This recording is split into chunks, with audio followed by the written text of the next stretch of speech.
Good evening, everybody, and thank you for joining us at this regular meeting of the Madera City Council. Today is Wednesday, August 5th. The time is 6 p.m. And this meeting will be conducted pursuant to the provisions of the Governor's Executive Order, which suspends certain requirements of the Ralph M. Brown Act. The City Council meeting will be live streamed on the city's website, and members of the public may choose to participate in the meeting remotely through an electronic meeting via phone by dialing 669-900-6833. Enter ID number 930-3650-3406 pound, followed by *9 if you wish to speak. Comments will also be accepted via email at citycouncilpubliccomment@madera.gov. With that, I will ask our city clerk to call roll, please. Mayor Magellan. Here. Mayor Pro Tem Garcia. Here. Councilmember Gallegos. Here. Councilmember Rodriguez. Here. Councilmember Montes. Here. Councilmember Robinson. Present.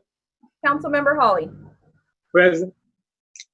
Thank you so much, Alicia. We will lead this evening's meeting with invocation from Pastor Josh Blair, representing the Central Valley Church. If you wish or you're able to stand, I would invite you to do so, and then immediately thereafter, we will have the Pledge of Allegiance. Pastor Blair.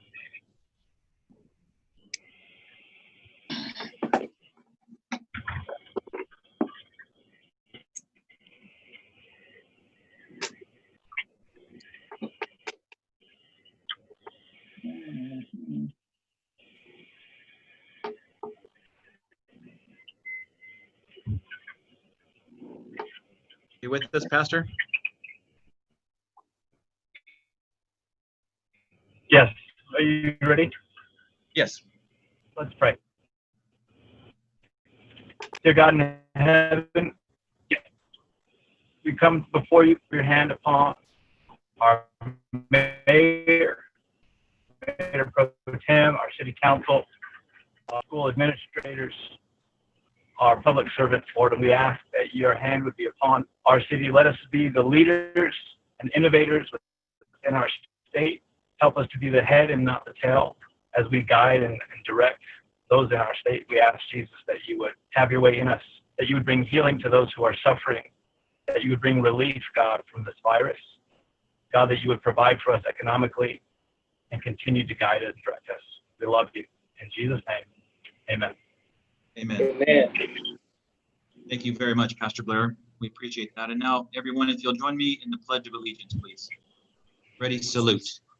I pledge allegiance To the flag of the United States of America and to the republic for which it stands, one nation, under God, indivisible, for liberty and justice for all.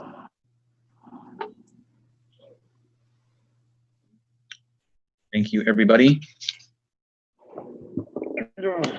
Moving into the approval of the agenda. Before we approve the agenda, I will ask our city clerk to read the late distribution announcement. Pursuant to Government Code Section 54957, members of the public are advised that less than 72 hours prior to this evening's meeting, item B9 was distributed to the council after the agenda packet was finalized. Members of the public wishing to view or obtain a copy of this item may do so by visiting the City of Madera meeting and agenda page located on our website. Thank you, Alicia. I will also ask my colleagues if there's any changes to this evening's agenda. Seeing none, hearing none, I will call for action on this evening's agenda. No move to the agenda. Second. Been moved by Councilman Hawley and seconded by Councilman Robinson to approve this evening's agenda with the late distribution announcement. All those in favor signify by saying aye. Aye. That motion carries unanimously. Thank you all very much for that. Moving into public comment, the first 15 minutes of the meeting are reserved for members of the public to address the council on items which are within the subject matter jurisdiction of the council. Speakers shall be limited to 3 minutes, and speakers will be asked but are not required to identify themselves and state the subject of their comments. If the subject is an item on the agenda, the mayor has the option of asking the speaker to hold the comment until the item is called. Comments on items listed as a public hearing on the agenda should be held until the hearing is opened. The council is prohibited by law from taking any action on matters discussed that are not on the agenda, and no adverse conclusions should be drawn if the council does not respond to public comment at this time. I do not see any attendees wishing to speak for public comment. I'll ask our city clerk if we've had any written public comment. None received, Mayor. Thank you very much, Alicia. Seeing none, hearing none, I will close public comment, move into our presentations this evening. And the first one is the Department of Public Health update. We have with us again this evening is the Director of Public Health, Ms. Sarah Boss. Sarah, thanks again for being here with us this evening and giving us a current update. It's my pleasure. Can you hear me? Yes, we can. Thank you. Great. So as of today, we have a total of 2,208 cases since the beginning of the COVID event, and 976 of those cases are active. So you'll notice that we have a lot more cases in the recent past because those are still individuals who have been identified as still in isolation, that they have not resolved from their symptoms and been released from isolation yet. We now have a total of 36 individuals that are deceased. 4 of those are ones that we reported today. And 2 of the newly deceased that we reported today are the first 2 cases that we've had in which the individuals had no underlying health conditions. That was a male in his 60s and a female in her 80s. You can see the dashboard there. We encourage you to, of course, visit the dashboard often to see what's happening. And we still see, with regards to the reporting areas, that the cases are falling in a pattern that very much mimics population. And I know that we had a hard time updating the dashboard today to include the new cases. We do have a number of new cases in the Chowchilla area in recent days. I just want to touch on a report that came out yesterday that the state talked about an error in their reporting system.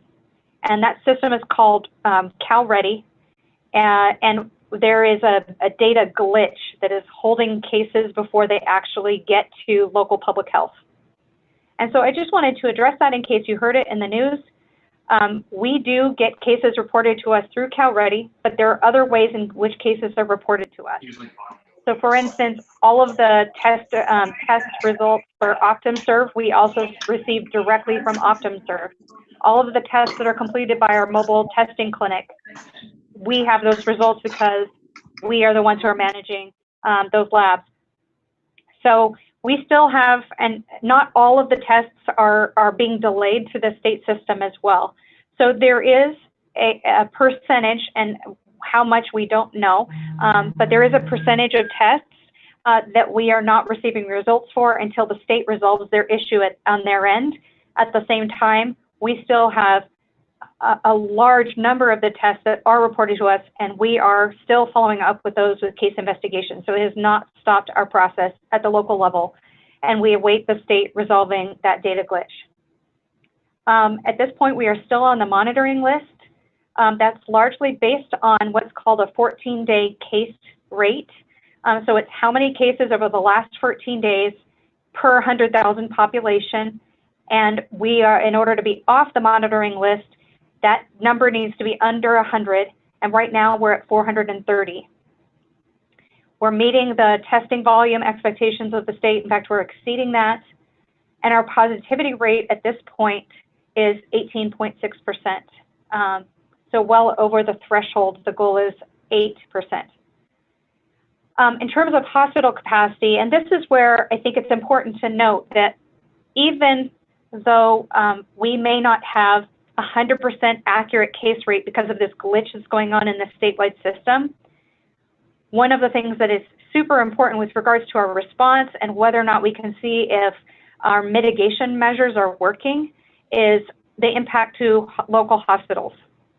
So across the state, they are seeing that hospitals, the occupancy is starting to come down. In Madera, it has not yet started to really come down. We're still in the midst of surge.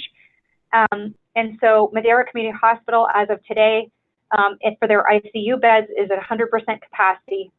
for their regular inpatient beds, they're at 81% capacity. For Valley Children's, which of course is a regional children's hospital, and at this point, none of those who are hospitalized are actually Madera County residents. But their ICU is at 95% capacity and their inpatient beds are at 94% capacity.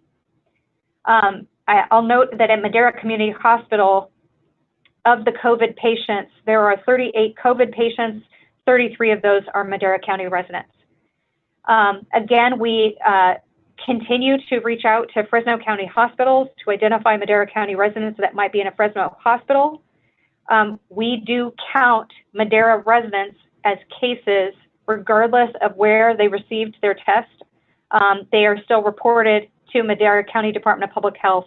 Those are the cases that we're tracking regardless of where they have received health care. We're monitoring outbreaks in skilled nursing facilities. And we've got one very large skilled nursing facility that's actually in the city of Madera, Madera Rehab. And we have had 105 residents with COVID at Madera Rehab, 48 staff. And a good number of those individuals are asymptomatic. And so they are not experiencing adverse effects of having COVID, but they were diagnosed because skilled nursing facilities, it's mandated that everyone be tested on a regular basis. So we're picking up a lot of those asymptomatic cases at skilled nursing facilities. But we also have had a number of deaths of residents in Madera Rehab that have been reported as part of that 36 total. Also at Cedar Creek, we have 22 residents that have tested positive over the course of the outbreak, 11 staff, and we've had 1 death from Cedar Creek as well. We are, just in terms of our regular response, we have we're ongoing with our mobile testing unit, and the days of the mobile testing unit are available online. We've implemented a scheduling system with that to deal with the high volume, and appointments for the mobile testing are available 1 week in advance. We started doing some Facebook Live events, and that was really a success. We did one in English and one in Spanish, where Dr. Paul, along with me, he was answering most of the questions. And I didn't know if you know that Dr. Paul speaks Spanish, so he did Facebook Live in Spanish as well, which is awesome. We're going to do 2 more Facebook Live events, similar to the ones that were conducted before, and those are scheduled for the 25th and the 27th of August. We want to encourage you to continue to visit the website on a regular basis. There are links to all of the industry guidance, which is super important to all of the local businesses to understand what to do and what's expected under the state health officer order, and they are updated on a regular basis. We also encourage everyone to check out the websites that were developed regionally to help residents understand what to do if they have symptoms of COVID. Those websites are valleycovidhelp.com, HELP.com, and in Spanish, ayudadevallacovid.com. So what's there is the list of symptoms for COVID and what to do if people have symptoms. Because with testing being somewhat limited, people are having a hard time accessing tests due to the big need in our area. We want to encourage people that if they have symptoms, they can still take action even if they're not able to get a test. And people should not wait for their test results to also take these actions to protect other people. So there's instructions about what to do for isolation. And then also there's another page that helps people understand if they've been exposed. We get lots of questions, especially from employers, around, scenarios. We have an employee, they were here on this day, they got symptoms on the next day, and these were the people that they were around, and they need to understand who was actually exposed and not, and who would need to, if they were exposed, to go into quarantine. So there's a page there with a series of questions that helps people kind of go step by step and figure out if they've been exposed, and if they have been, there are quarantine instructions so they know exactly what to do. So I'll stop there and field any questions that you have. Thank you, Sarah. Any questions of Sarah at this point? Or yes, Councilman Rodriguez. I think Councilman Montes had raised his hand first, so I'll let him go first. Thank you. I was trying to find the button and it disappeared on my my machine. So thank you, Sarah. So I've been getting I don't want to say complaints, but concerns. People are talking about, depending on the facility that they go to, if they test positive, some people are getting a visit or a call, follow-up, some contact tracing. So if they are not, is that a result of the CalReady error that you spoke about? And what can people do if they do get, obviously, follow the guidelines, but what can they do so that you guys at the county know who they are and follow up with people that they may have come in contact with? So there's two things. Over the last month, as cases have increased exponentially for us, we also made a transition to a new internal contact tracing system. It's allowed us to manage more cases, but it also was a big transition. So there was a bit of a backlog that we've been making up for, and then at the same time, we've also been hiring and adding staff. So we've added probably 10 new contact tracers just in the last couple of weeks, and we're getting them onboarded. So some of it is a systems issue where we've just been overwhelmed by the amount of cases that we have. We are still trying to get phone calls to every single person, but there are also issues with regards to labs and the sites that do the specimen. They may include the name and the date of birth, which is great, but they don't include an address, a contact number, and so we do a lot of work trying to track down contact information for people. And so that's been a problem as well. And there are, I want to say, about 10% of folks that we never are able to track down contact information. There's another 10% of people that we call them several times and we never can reach them and they don't call us back. Then there's another 10% of people that we get them on the line and they don't want to talk to us at all. So you've got about 30% in which we're not able to do contact tracing for those three reasons. And then in addition to that, sometimes with the delays, which is what you're referring to with the state, and just the delays of labs and the backlog due to volume, we sometimes are informed of cases and they're already resolved. Their symptoms are gone, and when we reach them, they didn't really go anywhere. There was no further exposure, and so we're able to just have that one phone call and close out the investigation. It's not ideal, but those are the parameters and the restrictions that we have so far with a system that's just overwhelmed. The one thing that's why that website is so important. And so we really encourage people, if they get a test, if they don't get a test, we want them to go to that website and follow the instructions that are there. Because the purpose of contact tracing it's two pieces. It's case investigation where we understand where they got it and who they were with, but then contacting their contacts. All of that has the purpose of slowing the spread. And if people follow the instructions that are on that website, whether they get a call from public health or not, then they're going to be doing the exact same things that we would be instructing them to do. So there are instructions there for them to go through and identify their close contacts and even a script for them to be able to reach out directly and inform anyone who might have been exposed. So it isn't perfect, it's not ideal, but we're putting as many systems in place as we can to deal with the fact that the volume has just exacerbated all of the resources, both statewide, regionally, and at the local level. Okay, thank you. Councilman Rodriguez. Yes, thank you, Mayor Medellin. Sarah, I have two questions for you.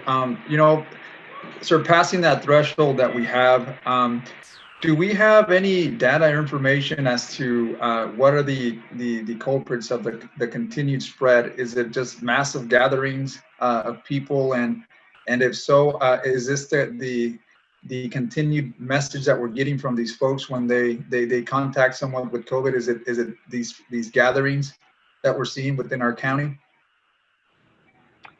So we have lots of information to show that gatherings are a problem. And we have a site visit tomorrow from what's called a unified support team from the state. The Central Valley is experiencing a much higher positivity rate and case rate than other parts of California. And so the state is coming and visiting us to find out what's going on, what we can do, how they can help us. And one of the things that we're going to be asking them for is guidance for how people can gather safely.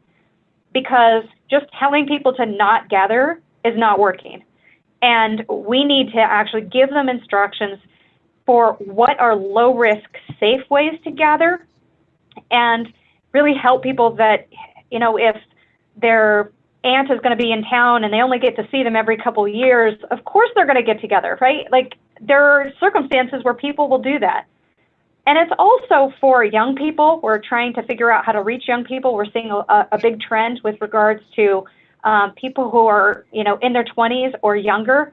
I remember when I was in my 20s and I felt invincible too. And then there was lots of messaging that really this is something that has big adverse effects on older people. And so younger people are not taking it quite as seriously, it appears. They're doing a lot more mixing, but then they're going back home to where they might have a family member who's older or with health conditions and exposing them. So that's an issue as well. Our recent case investigations, because we've been asking this question to try and get better data. So we've been doing random samples where we do really, really intense investigation to understand better where transmission is coming from. And what we have seen is that it's really a mix of everything. We're seeing a person who got it because they went to the grocery store, and we're seeing a person who got it from someone at work, and we're seeing someone who got it from a party, and it really is a mix of things. We are in a place now where we have broad-spread community transmission of this virus. And so we need people to follow the guidance no matter where they're at, no matter what they're doing, and expect that there are people around them that have COVID who don't know that they have it.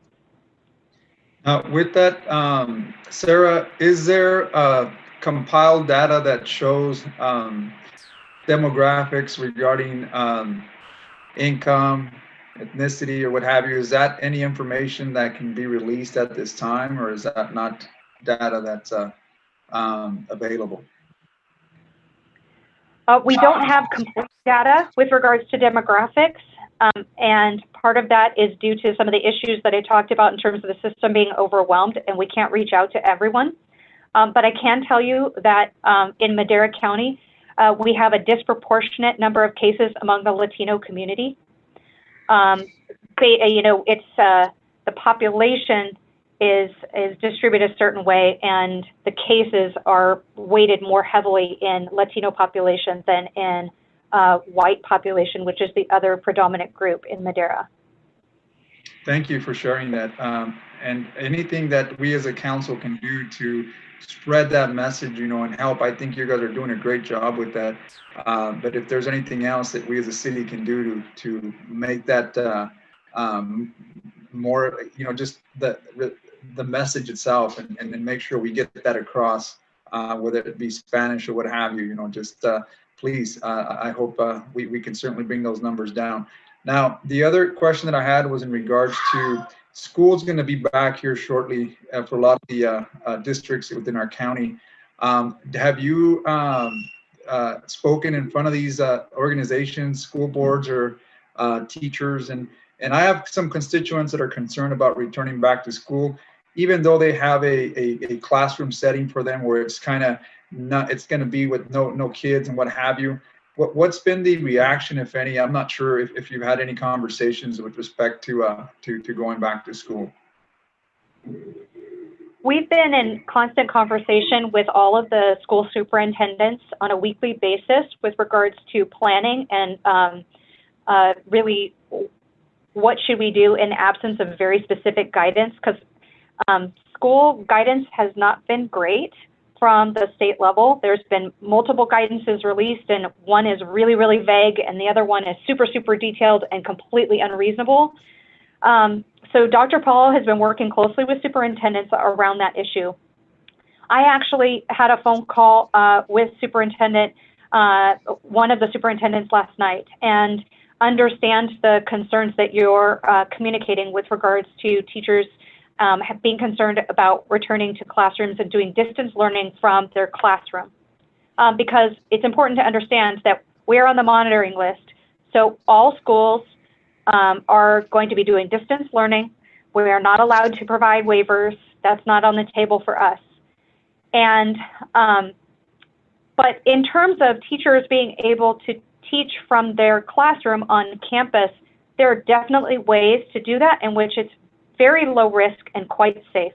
And so we are in conversations with the superintendents, and Dr. Paul plans to work with them and try and do some kind of platform where teachers are able to listen to Dr. Paul describe what options there are and alleviate their concerns with regards to safety with COVID in doing distance learning from the school site. Thank you, Sarah. I know we have an educator in the council as well, and when I speak for all educators within our county. So thank you for providing the information. Thank you, Mr. Councilman. Councilman Robinson has a question.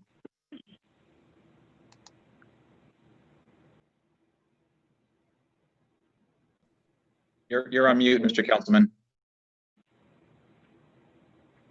You hear me now? All right. Yes, we can. Yes, Sarah. Yes.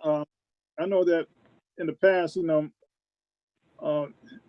said that for cold viruses and influenza, we have to wash our hands, keep distance, sterilize the area, wear masks, and also maybe a face shield.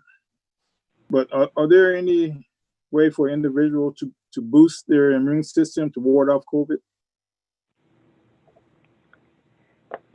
So I'm not a physician, so I'll just say that the same things that you would do to boost your immune system at any other time would also apply to COVID. So you want to get lots of rest, have a healthy diet, lots of fruits and vegetables, antioxidants, drink lots of water. And so those are the typical things. If you want to take things like zinc and vitamin C, in general, those are not helpful until you actually need like a surge of your immune system. So it's actually better to not take those daily and wait and take them when you start to not feel very well. So you're giving your immune system kind of an extra kick. Do you take those vitamins, vitamin D and zinc? At times that I start, feeling early symptoms of a cold or something like that, I often do that, yes, and it is helpful. I can't say what their effectiveness is with COVID. It hasn't been researched, but in general, standard things that you would do to have a healthy immune system are recommendations that we have now in absence of, long-term research for this new virus. Oh yeah, okay. Because when I was down in Huntington Beach over the weekend, like 80% of the people didn't have any face masks, and they wasn't keeping their distance. So I was by myself on the bench, away from the people, but I was watching them. So, and my wife, she worked at Cedar Creek. Great, thank you, Mr. Councilman. My wife, she worked at Cedar Creek. And you said there were 22 cases of COVID there, and residents who had COVID, yes. 11 staff. And I don't have in front of me whether or not how many of those have resolved and are now out of isolation. Those are total numbers since the first case that happened. Yeah, I knew a lot of the staff, they quit. So I don't know if they reported, that they had COVID or nothing. Thank you. Thank you, Mr. Councilman. Any other questions, concerns, or thoughts for Ms. Boss? And I'm not sure if you were completely finished, Sarah. Was there anything that you wanted to add? No, that's all I had. Thank you. We look forward to tomorrow's meeting. Hopefully we can get that guidance and support on reaching out to the community. I agree with you. I know you had mentioned it on Monday when you were also a guest speaker with Mr. Lyle, the superintendent at Madera Unified, about gatherings. and gatherings inside and gatherings outside. I think our business community, we all know, is suffering. And I think from what I can tell, our local business community is doing everything they can to make masks required and to keep their employees and their customers safe. But it does seem as though the private gatherings seem to be a real big issue here. So we will continue to make that push and ask people to be responsible and to look out for their fellow Maderan. So thank you again for being with us this evening. We really appreciate it. My pleasure. Thank you. Have a good evening. You too. Good night.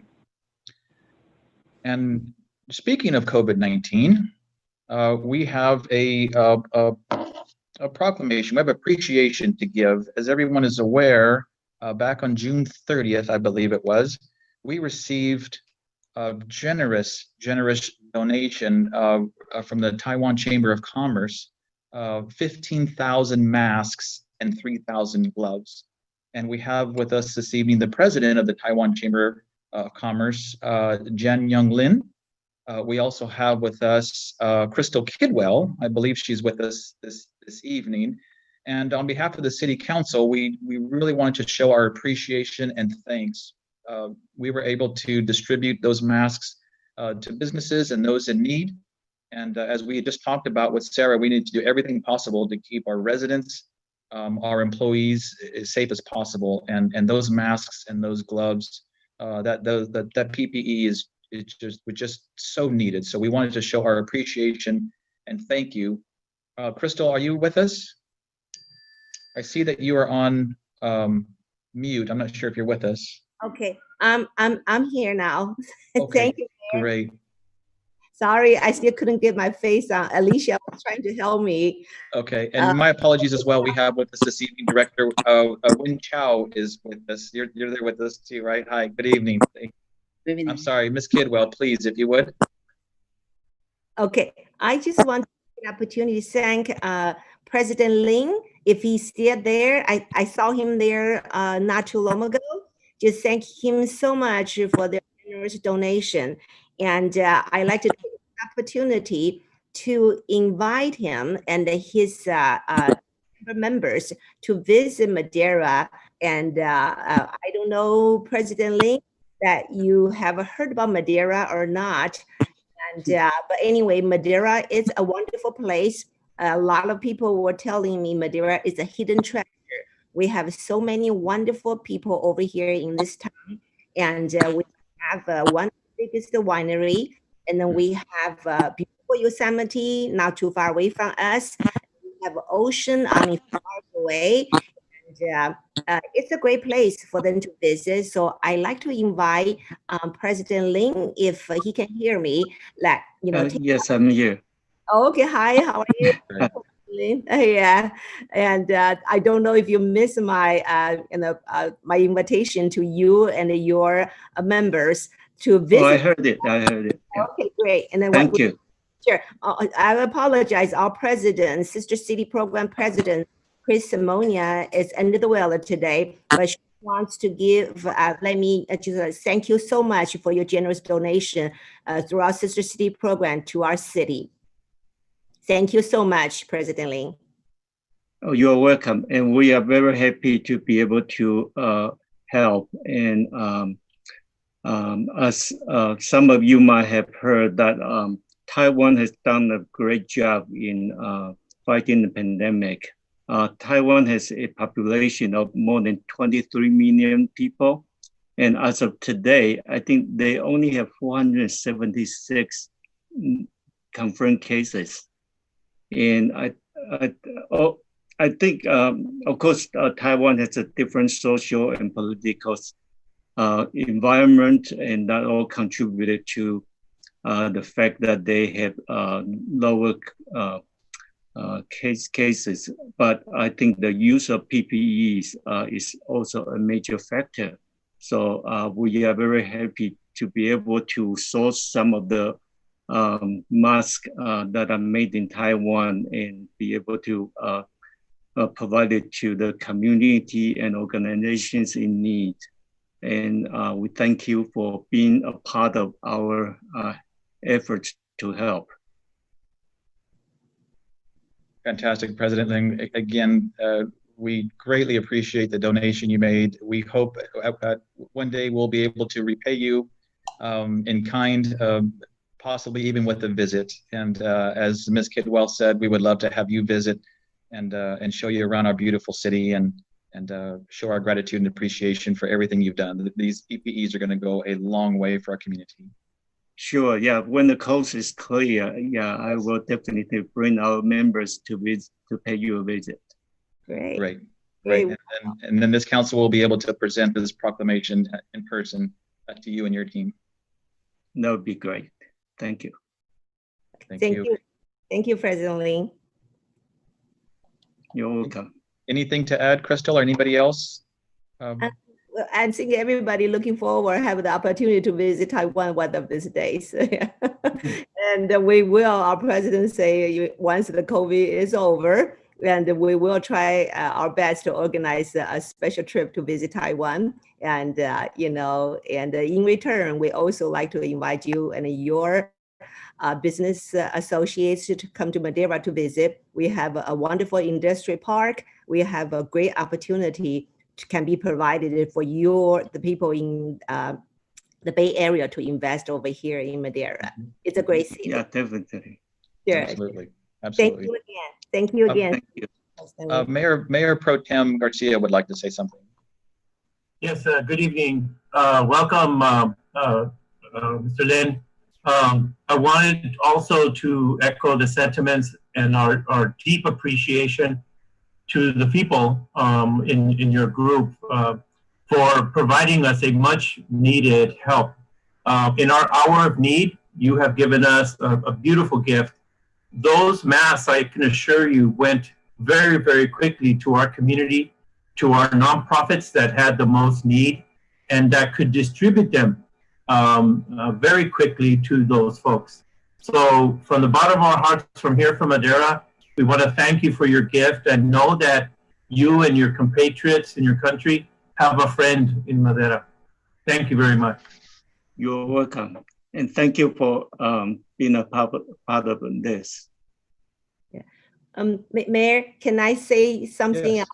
Okay. Yes, of course. I got a call last week from this lady. Her name is Lisa from League of the California Cities. And she happened to went down to Madera website and found out the wonderful articles about the donation, from our friends from Taiwan Chamber of Commerce and through the Director General Mom's office and to Madera through the Sister City program. So she said, this is such an awesome story. So she called up our city attorney, Arnoldo, and asking what's going on here. So I think, there's an article, their new weekly news going to be printed on their website either today or tomorrow about this wonderful sister city relationship between Madera, Ilan, Sister City, and Madera. And she just thinks, she says, cool, awesome, our relationship can be, built up this way, such a long way, and we're helping each other out. And actually, I think way back on 2009 or 2003, when either SARS or H1N1, I believe it's H1N1 in Taiwan, I think Taiwan had a hard time getting PPE. So our Madera Community Hospital donated quite a bit of PPE to Taiwan, our sister city program, to help Taiwan's sister city out about more than, I think, 11, 20, closer to 15 years ago. So it's so interesting. Now it's turn for you guys to help us out because we had a hard time finding masks. So what a beautiful relationship we have over there. And I thank you again for you guys donating. Director General Mom was telling me that you guys donate millions of dollars to buy those masks to donate to the needy community. And we're just lucky we've been chosen by a Director General's office to receive those donations. Thank you again. Oh, you're welcome. Yeah, collectively, we raised about $1.2 million and we purchased almost 10 million masks that have been distributed out throughout the United States and Canada. Wow. Okay. Yeah. And then I'd like to take this opportunity also thank you, Assistant Director General Mom's Assistant Wen Chao. She's on the right-hand corner, and she's the hero behind the scene, just like our city clerk and the city manager. And she does a lot of work. She has done a lot of work for Director General Joseph Ma, and all the arrangements, she made arrangements, she got permission, gathered extra donations for us. So thank you so much, Wayne. You want mute your microphone? Can you say something to Wayne? Can you mute your unmute your Hello. Hi, hello. So Hello, everybody. I'm Wen Chao, Director of Taipei Economic and Cultural Office in San Francisco. I'm so happy today being together with President Lin of Taiwanese Chamber of Commerce. I also want to take this opportunity to provide some updates of my office. Director General Joseph Ma was invited to attend the Madera City Council meeting on July 1st, I think, to deliver his welfare greeting and say thank you for your long time support to this office. And right now he already returned to Taiwan for his new post in the Ministry of Foreign Affairs in Taipei. And his successor, the new Director General Scott Lai, already just arrived in San Francisco 3 days ago, and he wants me to say hello to everybody here, and then he is eager to have opportunity to visit your great city in the near future. In person or virtually. Okay, so thank you again. Thank you, Wayne.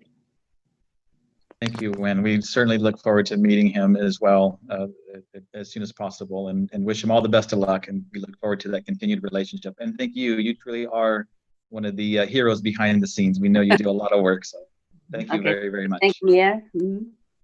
Yeah. All right, great. Yeah. Thank you, Mayor. Thank you, President Lin. Thank you, everybody, for your kind welcome. And our Madera has shown great hospitality to our friends from different places. All right. Absolutely. Thank you. Everybody have a good evening. Okay, thank you. Thank you, everyone.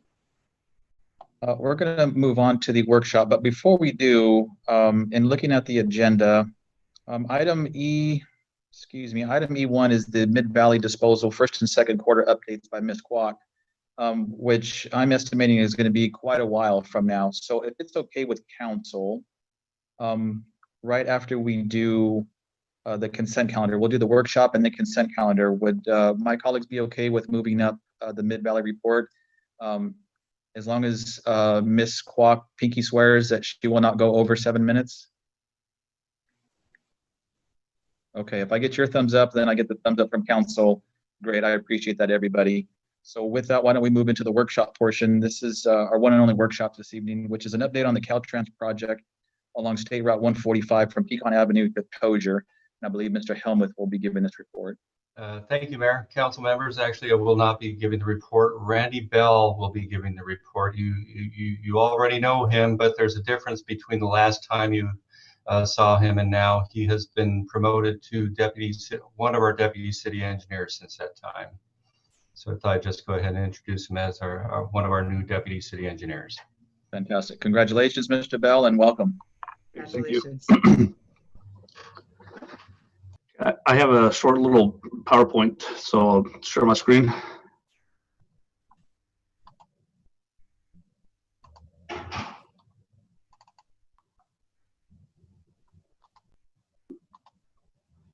Here we go. This is to discuss with you some preliminary discussions we've had with Caltrans regarding their maintenance project that they have on State Route 145 that goes from Pecan all the way out to Tozier. this project will is right now the schedule is planned for construction is planned for the 21-22 fiscal year, and they're considering constructing some complete streets elements on Yosemite between Gateway and Lake Street, and that's primarily primarily what we wanted to talk with you about. Their environmental review for the project will begin very soon here. We've had 2 very preliminary discussions with Caltrans staff and just trying to scope out the project, and they're trying to get some of our feedback on work that they can do for their project to kind of follow along with our downtown project that we just completed, the master plan that we just completed. And some of the things that they're considering is a road diet, which would convert Yosemite from 4 lanes into 2 lanes, adding a class 2 or a class 3 bike lanes, possibly some 45-degree parking may be an option. I know parking is important to the community, so we're looking at options with that. Some flashing beacons or a hawk system at 1 or more uncontrolled intersections, some street lighting, and some high visibility crosswalks. These are all items that we're discussing right now. A road diet will reduce the number of travel lanes in each direction from 4 to 2, from 2 in each direction to 1 in each direction, and this will allow for bike lanes or a class 4 bike path, I guess it is. However, that would potentially reduce that would likely reduce the traffic capacity of the street. So some alternate routes may have to be considered. And a traffic study, we will want the traffic study be completed part of their environmental review to look at that. If they do consider a road diet, where will that alternate traffic route be? From our downtown plan, these are the 2 cross sections that we came up with. The one on the left is the 4-lane as it sits today. We did consider a median island in it for at least a portion of Yosemite. The one on the right is the road diet, which is just 1 lane in each direction. It's parking, bike lanes or bike routes. So I just want to kind of graphically show you what we're looking at here. For the parking, we were considering 45-degree parking, but Caltrans I think would really they prefer that it be a back-end parking situation. So I just wanted to kind of show a graphic of what that would look like. Instead of pulling in with nose first, this would you back into that parking spot and then pull straight out when you're done. In the past, there's been some talk about relinquishing State Route 145, and in 1996, Assembly Bill 2246 was passed, and it covers the area from Yosemite from Gateway to Lake. In accordance with that Assembly Bill, the city must agree to maintain signs directing motorists to the continuation of State Route 145, and no reduction of number of lanes is allowed within the designated area. Now, this happened in 1996, and I don't have the history of where it went from there. It's obviously has not happened, but I did want to bring that up to you. As far as the relinquishment, alternate routes have been considered, which includes making 6th Street the 145. That was discussed as long ago as 15 to 18 years ago. Another option would be Avenue 12 or Avenue 17. Recently, staff has had conversations with the Senator Cabarella's office about relinquishment, adding State Route 145 relinquishment to another bill that would focus on the city of Salinas. However, it was determined that Madera was not ready to go, and so other items were necessary, and it may be included in a future bill. And like I said, the primary purpose of this was just to open up dialogue with council and try to get some feedback. If you have any thoughts about direction or guidance you wish to provide staff at this time and how we want to proceed. And with that, I end my presentation and turn it back over to you. Great, thank you, Mr. Bell. I appreciate that and that update. A lot of great information for our community. Councilman Rodriguez has a question. Yes, thank you for that presentation. Appreciate that. Now, Randy, what kind of, I mean, we certainly know that there's some pros to relinquishing, but what kind of cons would we see in relinquishing that Yosemite Lake, as far as when the city would have to maintain it at a cost? I mean, would you be able to expand on that? I thought maybe Keith would be better to answer that question. Okay, I'll be happy to answer that question. So over the course of the last several years, the discussions of relinquishment have gone, they've warmed up, then cooled down, then warmed up. And I think they've heated up to a fairly decent point in the last 2 or 3 years, wherein more substantial discussions have been occurring with Caltrans as far as if there's relinquishment, how might that occur? Is it possible for Caltrans to take care of a number of things that would be helpful to the city to reduce the impacts of the city taking ownership of the roadway? The project that you're seeing right now is one of those. In fact, another one was just completed, which provided ADA improvements on good portions of the 145. The project that's coming up, they're actually looking at doing resurfacing of the roadway, some additional ADA improvements, not necessarily a lot, but as that has progressed, that project started to progress on the heels of the downtown transportation study. So I think that study was it was effective in many ways. What it's done is it's allowed Caltrans to go ahead and have a toolbox, I think, to go ahead and consider with regard to this project. Is that they were moving forward with a project that was just an overlay, and then they started asking questions, can we do other things? At first, the discussions were more about, let's do, can we do some types of complete street projects? Is that a high visibility crosswalk or flashers or whatever? But then it was no more than 2, 3, 4 weeks later, I think, right, Randy, that they came back and said, we're thinking about doing a complete street type of project. Right, yes. Where it expanded even more. And that has occurred because local Caltrans District 6 has been working with their headquarters, and they seem to have gained some traction with regard to the 145. And we think that's fantastic, but we're just not sure how this goes forward. They're not sure how it goes forward.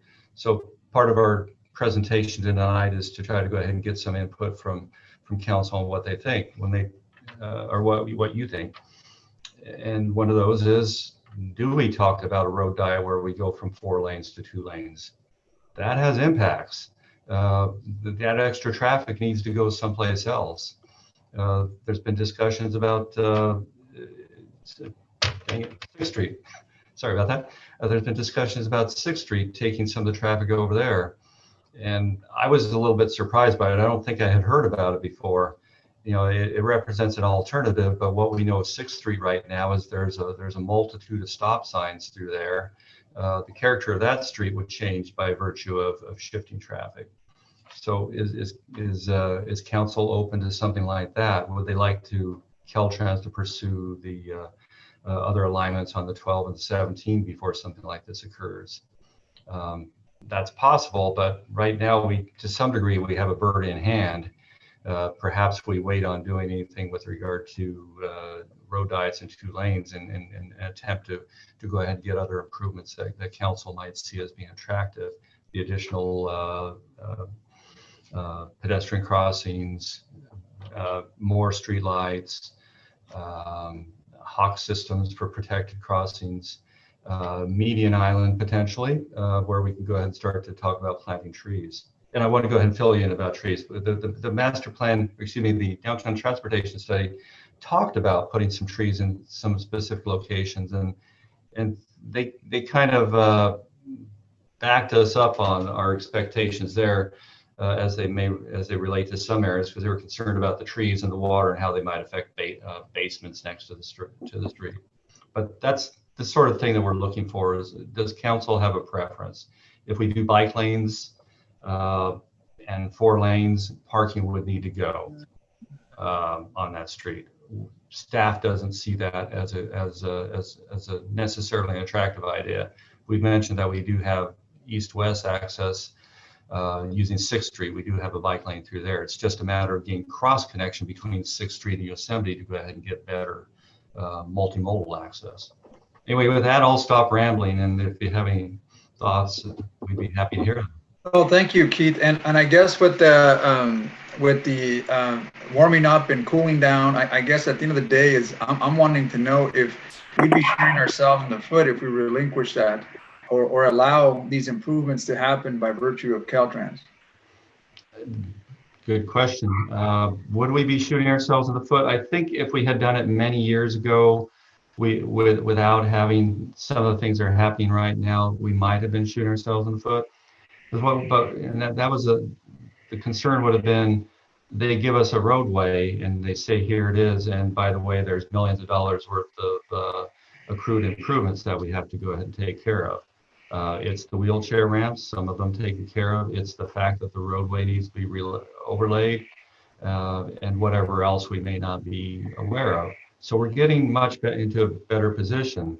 I know discussions that have occurred recently, I think the mayor was involved in those, they were talking to Caltrans about the potential for additional funding for a transitional period. The relinquishment occurs, but it's just not a cold relinquishment where it is, here it is, they give us additional monies to maintain over the course of a number of years, perhaps 10.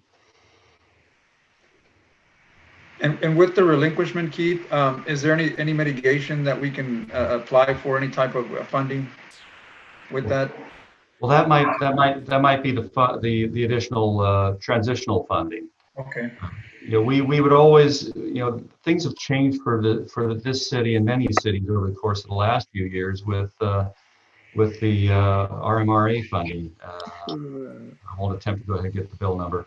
But with that, we're receiving additional funds to go ahead and maintain streets.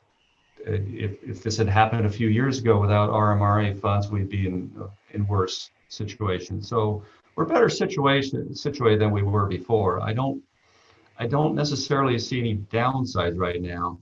The downside to not relinquishing is that Caltrans, they have to approve every little thing that we might do.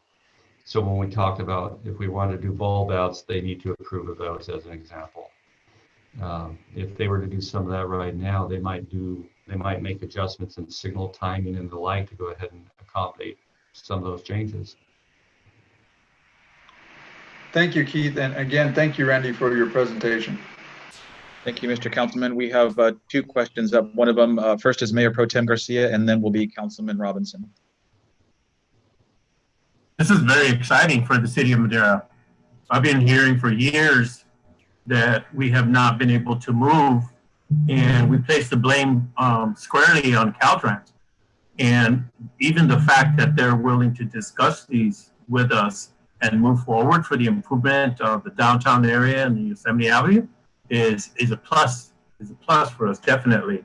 During the election cycle of 2018, Senator Caballero came to town and wanted to meet with folks, and we organized a community gathering of folks to ask questions and converse with her and really do a lot of education on her part about what Madera looks like and what it needs.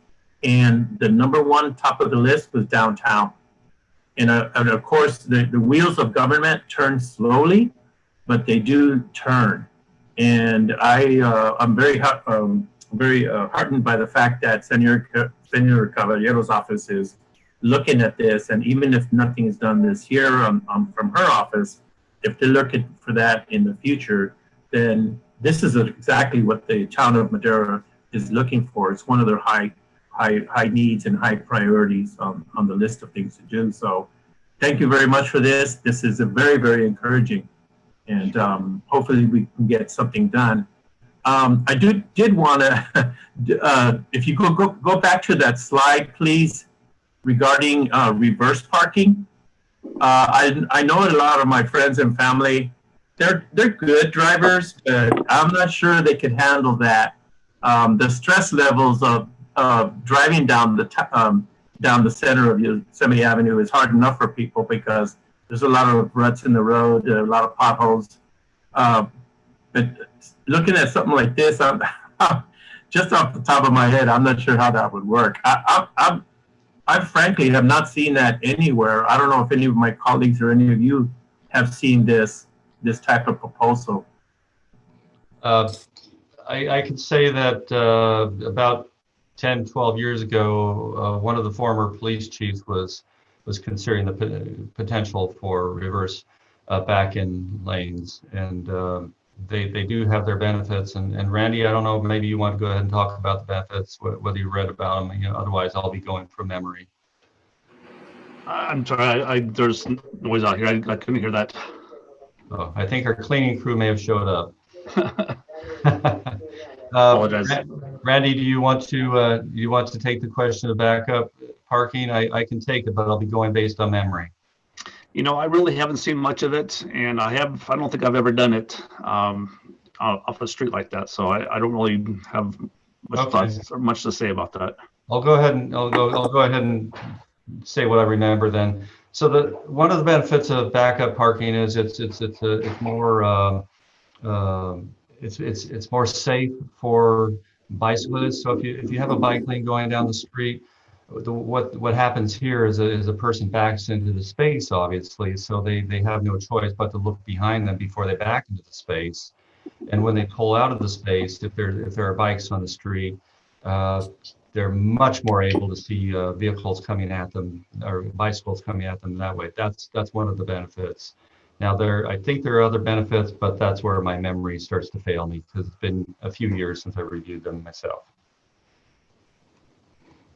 Mr. Mayor? Yes. I have a question. I'm going to ask Mayor Pro Tem to complete, and then Councilman Robinson would be next, and you can be after him, Councilman Hawley. All right. Oh yes, that was it. I'm very happy to be seeing this something move forward. Thank you, Mr. Mayor. Thank you for those comments, Councilman Robinson, and then Councilman Hawley. Yes, I was concerned about two items. First, the back end parking. I believe that would hold up traffic. And we want a steady flow of traffic, and then not too many people are used to backing into a parking space. There's going to be more accidents, dings, and then maybe the parking should be on the side streets, and maybe we need to build a parking lot for more cars on the side, and maybe we just close traffic too on Yosemite, like some city, they close traffic just for pedestrians only. And then again, my next question is those sidewalks. I believe they have underground caverns and basements. But I believe one time one of the sidewalks caved in and someone almost fell into the hole. Can you address that? Let's see. One of your concerns was with regard to the back-end spaces. Yes. Yes, it is possible that back-end spaces slow down traffic, but I'm not sure that they would necessarily slow down traffic any more than parallel parking. Because one of the things about parallel parking is if it's a busy section of the street, the drivers have to go ahead and pull up a space and then crank the wheel and back in.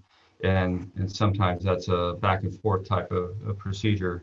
I'm pretty sure that the backup spaces are equivalent to or not too far off from parallel parking, at least in busy situations. With regard to the sidewalk, I think I'm only remembering two questions right now. If I forget something, bring me back. With regard to the sidewalks, there are basements underneath. It's been the city's opinion that Caltrans is responsible for the basements. So a relinquishment might make the city responsible for those to some degree. We might want to go ahead and vet any concerns that are associated with that. So when you talk about the basements, you talk about the sidewalk, and the sidewalk through there isn't all ADA. I'm not sure what the percentage is, but anything that goes beyond 2% is non-ADA standard, and over time would likely need to be replaced. You know, like when I saw you that time in Sacramento, Old Town Sacramento. Back up. I'm not finished yet. No, back your body up. Oh, I'm sorry. Oh, yeah. So anyway, remember they had the wooden sidewalks. You know, it had the old feel of being back in 1859. I do. You know, maybe the art council might come up with some architecture. You know, firm might, give us a different twist of what to do with this downtown area. Yeah, those things are always possible. From the engineering department, we're perfectly willing to listen to any proposals. Thank you, Mr. Councilman. I appreciate that. Councilman Hawley, and then Councilman Rodriguez. Yes, thank you, Mr. Mayor. What I find out to be is that backup parking is the wrong thing to have because of the emission control. A lot of people setting their cars and they let their cars idle, and if we got storefronts, a lot of those fumes are going to go into most of the stores downtown. But to my counterparts, this is not the first time this thing came up, because we were years ago, the other route they was talking about was 6th Street. So this has been going on for several years now, what they want to do with downtown. I'm just glad to see now that Caltrans is ready to relinquish it. With all the problems that they've been having over the years, they're probably trying to find a quick fix way to get out of it. Because there's a lot of issues that need to be talked about, and I know some of them are being talked about tonight, but they haven't really got to the meat of it, while Caltrans now is trying to let us have that roadway. 2 lanes is good, as long as you don't have backup parking, because that's going to be a nightmare in itself. People backing in the other cars and trying to get straight. So I would love to see them just going straight, not parallel, but straight parking. It makes it a lot easier and simpler. That's all I have, Mr. Mayor. Okay. For clarity, Caltrans isn't the staff that we're dealing with at Caltrans. They are not suggesting that they are pursuing relinquishment. We talked to them about the possibilities of relinquishment, and they just responded by pulling up that one bill. They haven't, at least from who we're talking to, they haven't said they have direction to work towards relinquishment. They may, but. Okay, because I know they were hesitant for a long time there.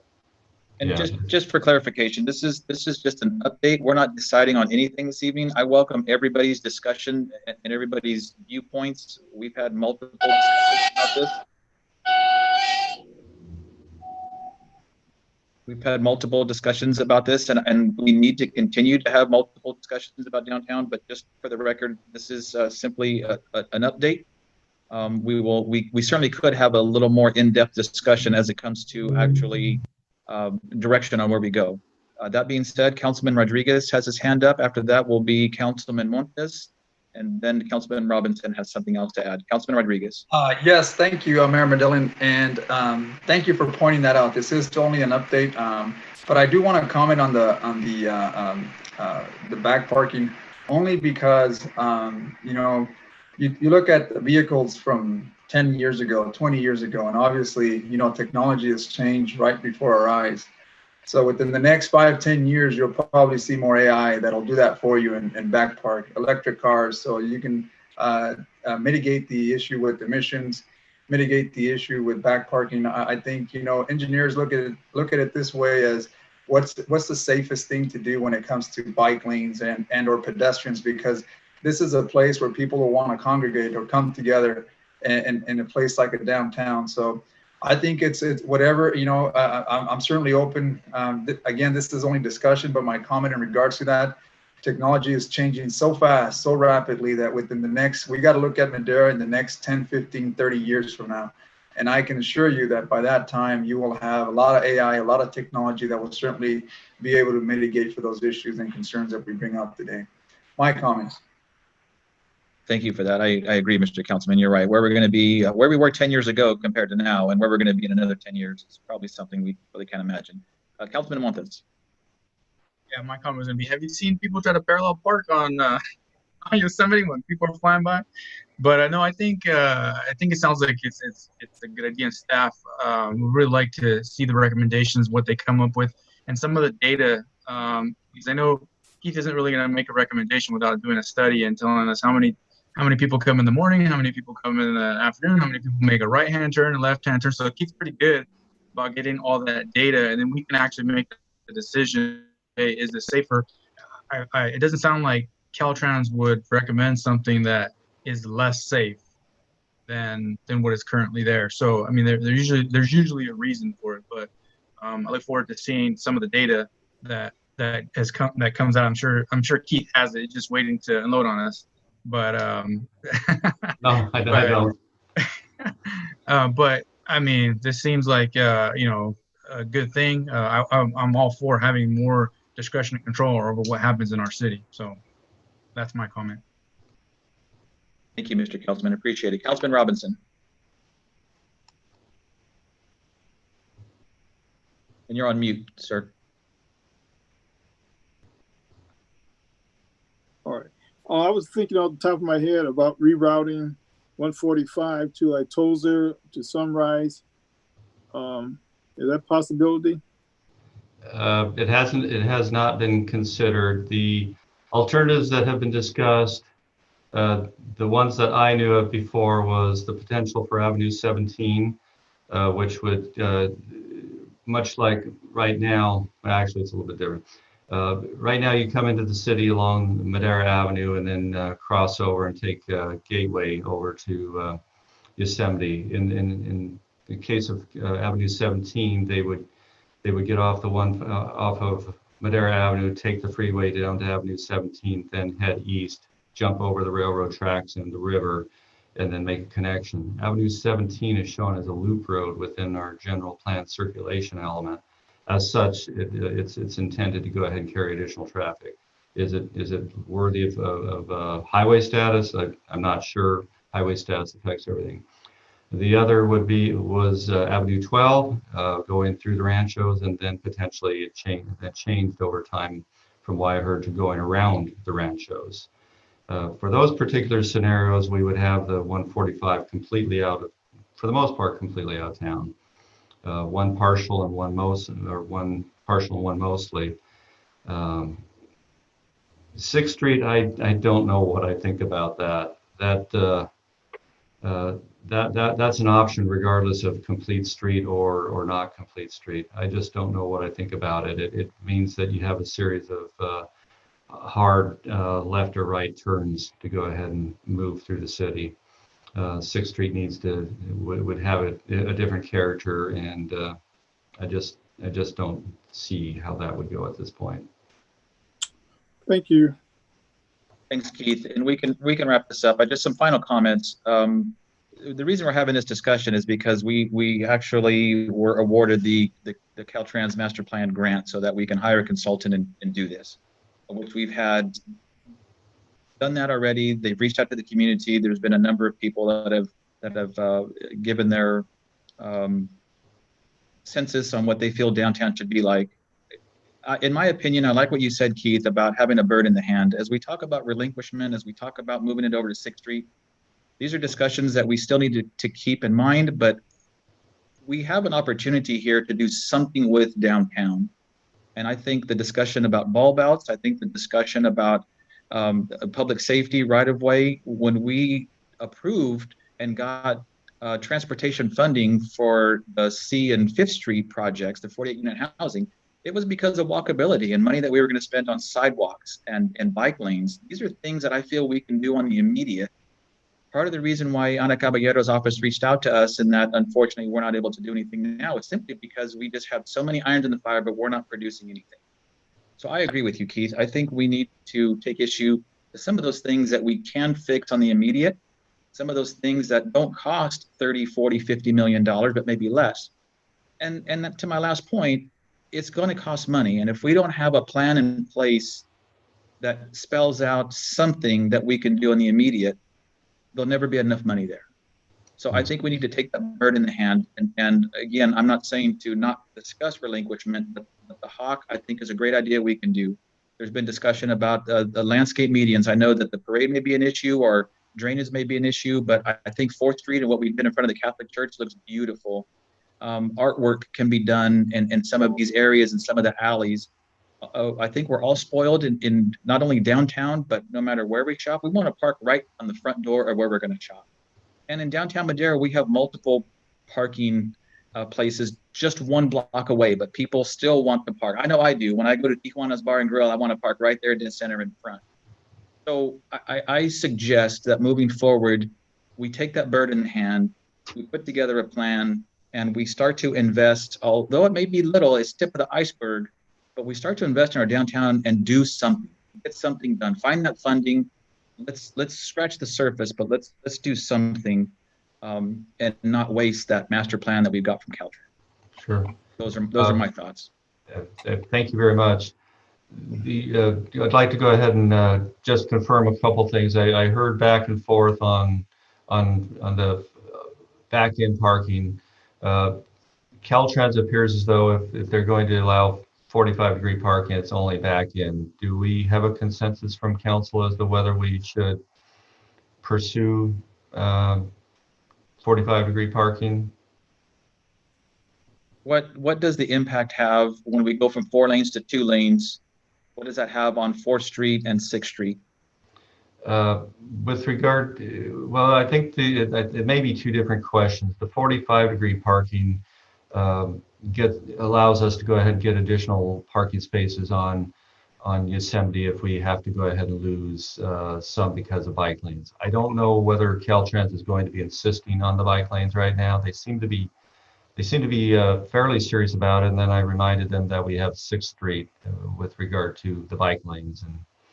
But I'm kind of looking for the options. If it's a no-go on 45-degree parking, then we'll go ahead and tell them we're not really all that serious about it, pushing it. Councilman Montes, you have something to add? Is that the only option on the periphery or on the outside? Is there anything that we can do like in the middle of the street, parking in the middle? I don't think we have enough right of way. That would we do have options there. In fact, I do have a picture sitting here on my screen with parking in the middle, but it doesn't necessarily have bike lanes. I'll be happy to go ahead and share it with you. There are a lot of there are possibilities of doing many different things. That's an example, but you'll see that it's a single lane each direction, and it's got decent amount of parking, but does not have the bike lanes. Anything's possible that hasn't been discussed, and perhaps it's a bit premature to be looking for conclusions on this. We're trying to test the waters because while we're talking to Caltrans, we don't want to arbitrarily let them move forward with something we don't think council would be appreciative of seeing. Well, Keith, you are the engineer. I'm sorry, Councilman Rodriguez. Councilwoman Gallegos has her hand up, and then you will be right after her. Thank you. Just had a comment. I wanted to thank Randy and Keith for that presentation. I sit on the Madera County Arts Authority for all of you, and they asked for some input on what was happening with Caltrans. And so last minute change of people in charge, Keith came in and represented us as the city engineer and gave them that information of what kind of a viewpoint of what we're seeing tonight. So they're excited to hear that the city's thinking about taking it over and the things that we're doing. Excuse me. So I just wanted to say thank you, Keith, for stepping in during that meeting. We'll have Councilwoman get a drink of water. Maybe she can come back. Councilman Rodriguez, and then Mayor Pro Tem Garcia. Yes, thank you. I remember, Don. I was just Keith was we left him there paused, so I wasn't sure if he was looking for direction regarding the 45-degree parking. Now, Keith, as an engineer, I mean, I'd like to get your opinion. Is this something that we can certainly, like you said, we have a bird in the hand. Is this something that we can move forward and make this a positive theme for our downtown? I think to the best of our ability, we want to grab hold of anything that they're willing to go ahead and fund. So it doesn't necessarily have to be the 45-degree parking or whatever, but it can be a lot of the safety improvements. But you know, we're talking about, just as in a hawk signal, at least 100 grand for that.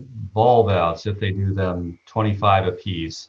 So anything that they're willing to do that furthers our goals, then we should. We should take it. We're a little uncertain as to whether we should be looking for that complete street where we go from 4 lanes to 2. If we go that way, we're going to need a traffic study. We're going to want to understand the impacts of downtown, and I have lots of thoughts on how we get there, but it's additional study. I certainly would appreciate that someone like Caltrans would be willing to fund that, and not necessarily coming from our taxpayers. So if we can certainly have, like you said, a bird in the hand instead of 2 in the bush, I go forward any project. We've been at this for years, and I've heard that this downtown has been wanting to do something, but yet we don't move forward on stuff like this. And I shouldn't. Sure. I know that something like this shouldn't deter us from going forward. If this is something that they're willing to fund, then obviously the city of Madera lacks those funds at this moment. So let's move forward and start making those improvements as little as possible. And hopefully here in the near future, we can certainly. City Lancaster, where I just showed you that it looked a lot like Madera. Yeah, that was I thought that was a great improvement. So that certainly enhances our downtown. And just to let you know, my computer's showing my internet's unstable. So if I lose you,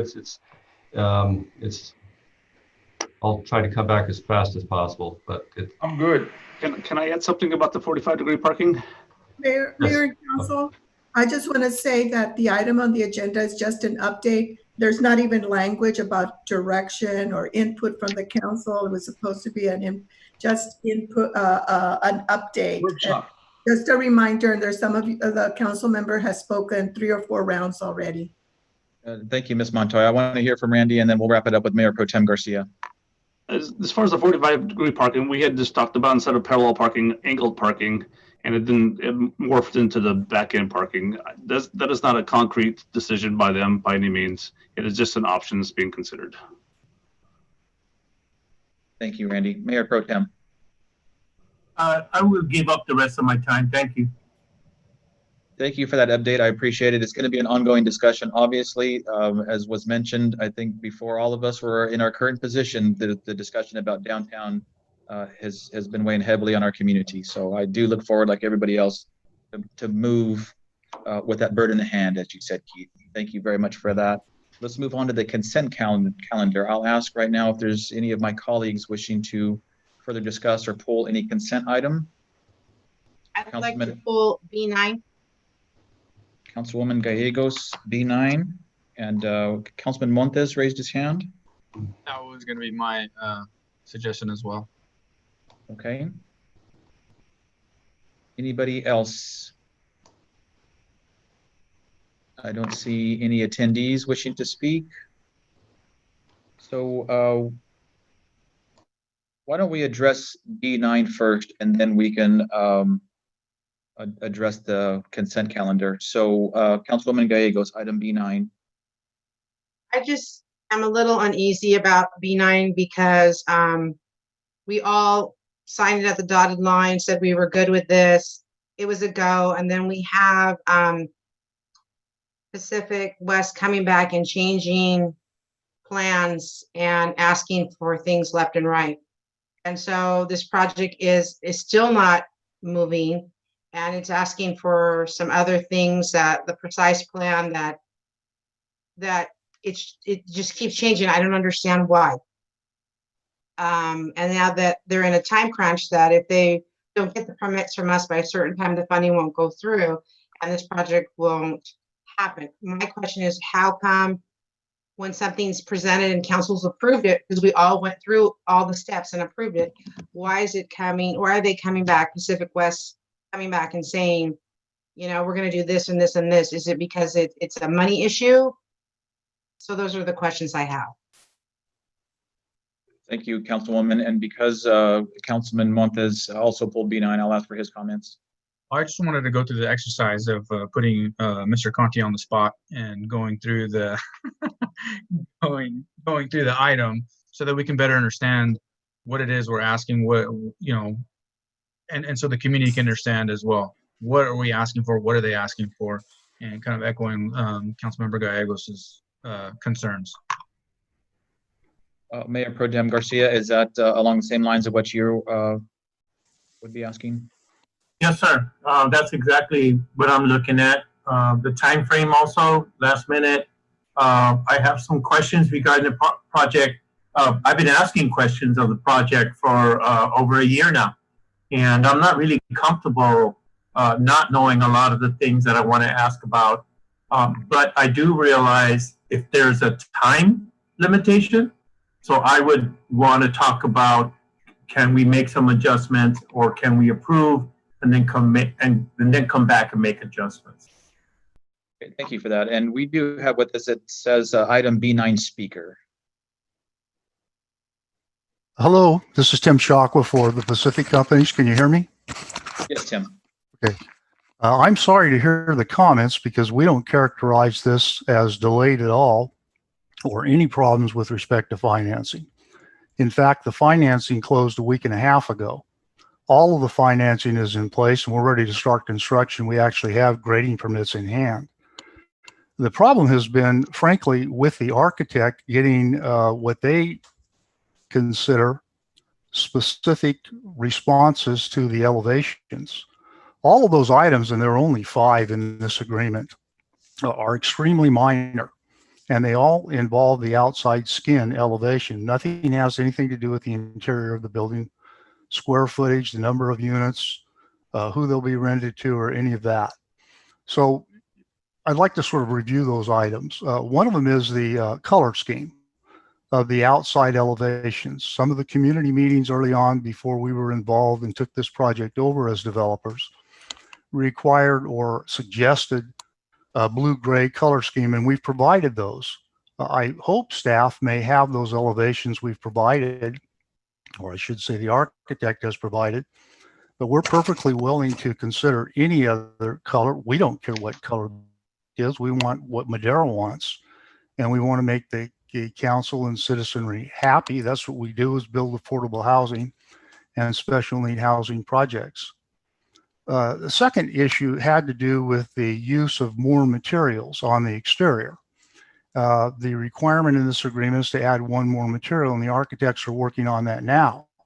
They've just been frustrated because they haven't gotten any specific direction as to what materials, and the materials that they've submitted in the past have sort of been vague in terms of responses.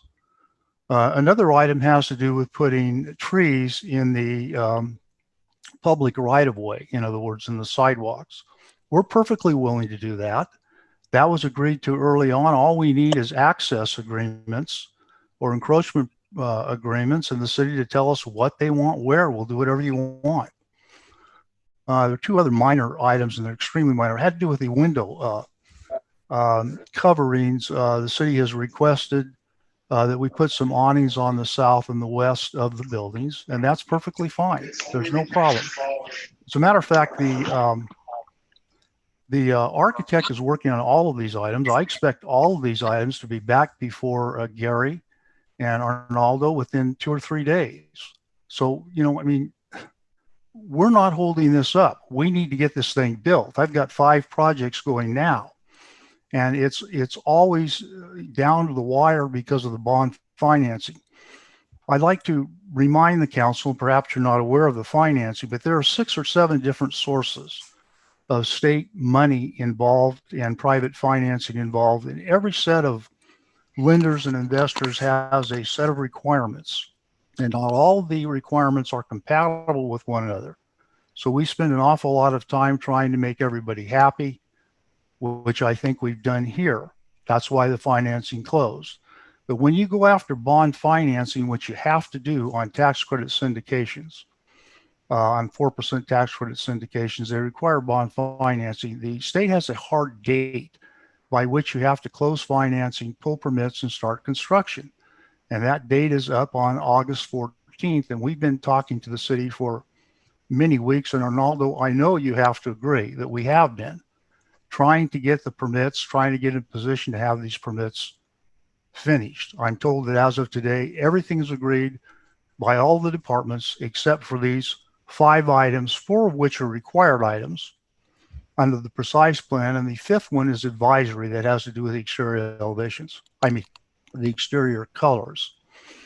So we don't care whether the windows are shaded or not. We've provided both options to the city. We just need to know specifically what you want. The architects are calling me and emailing daily to find out.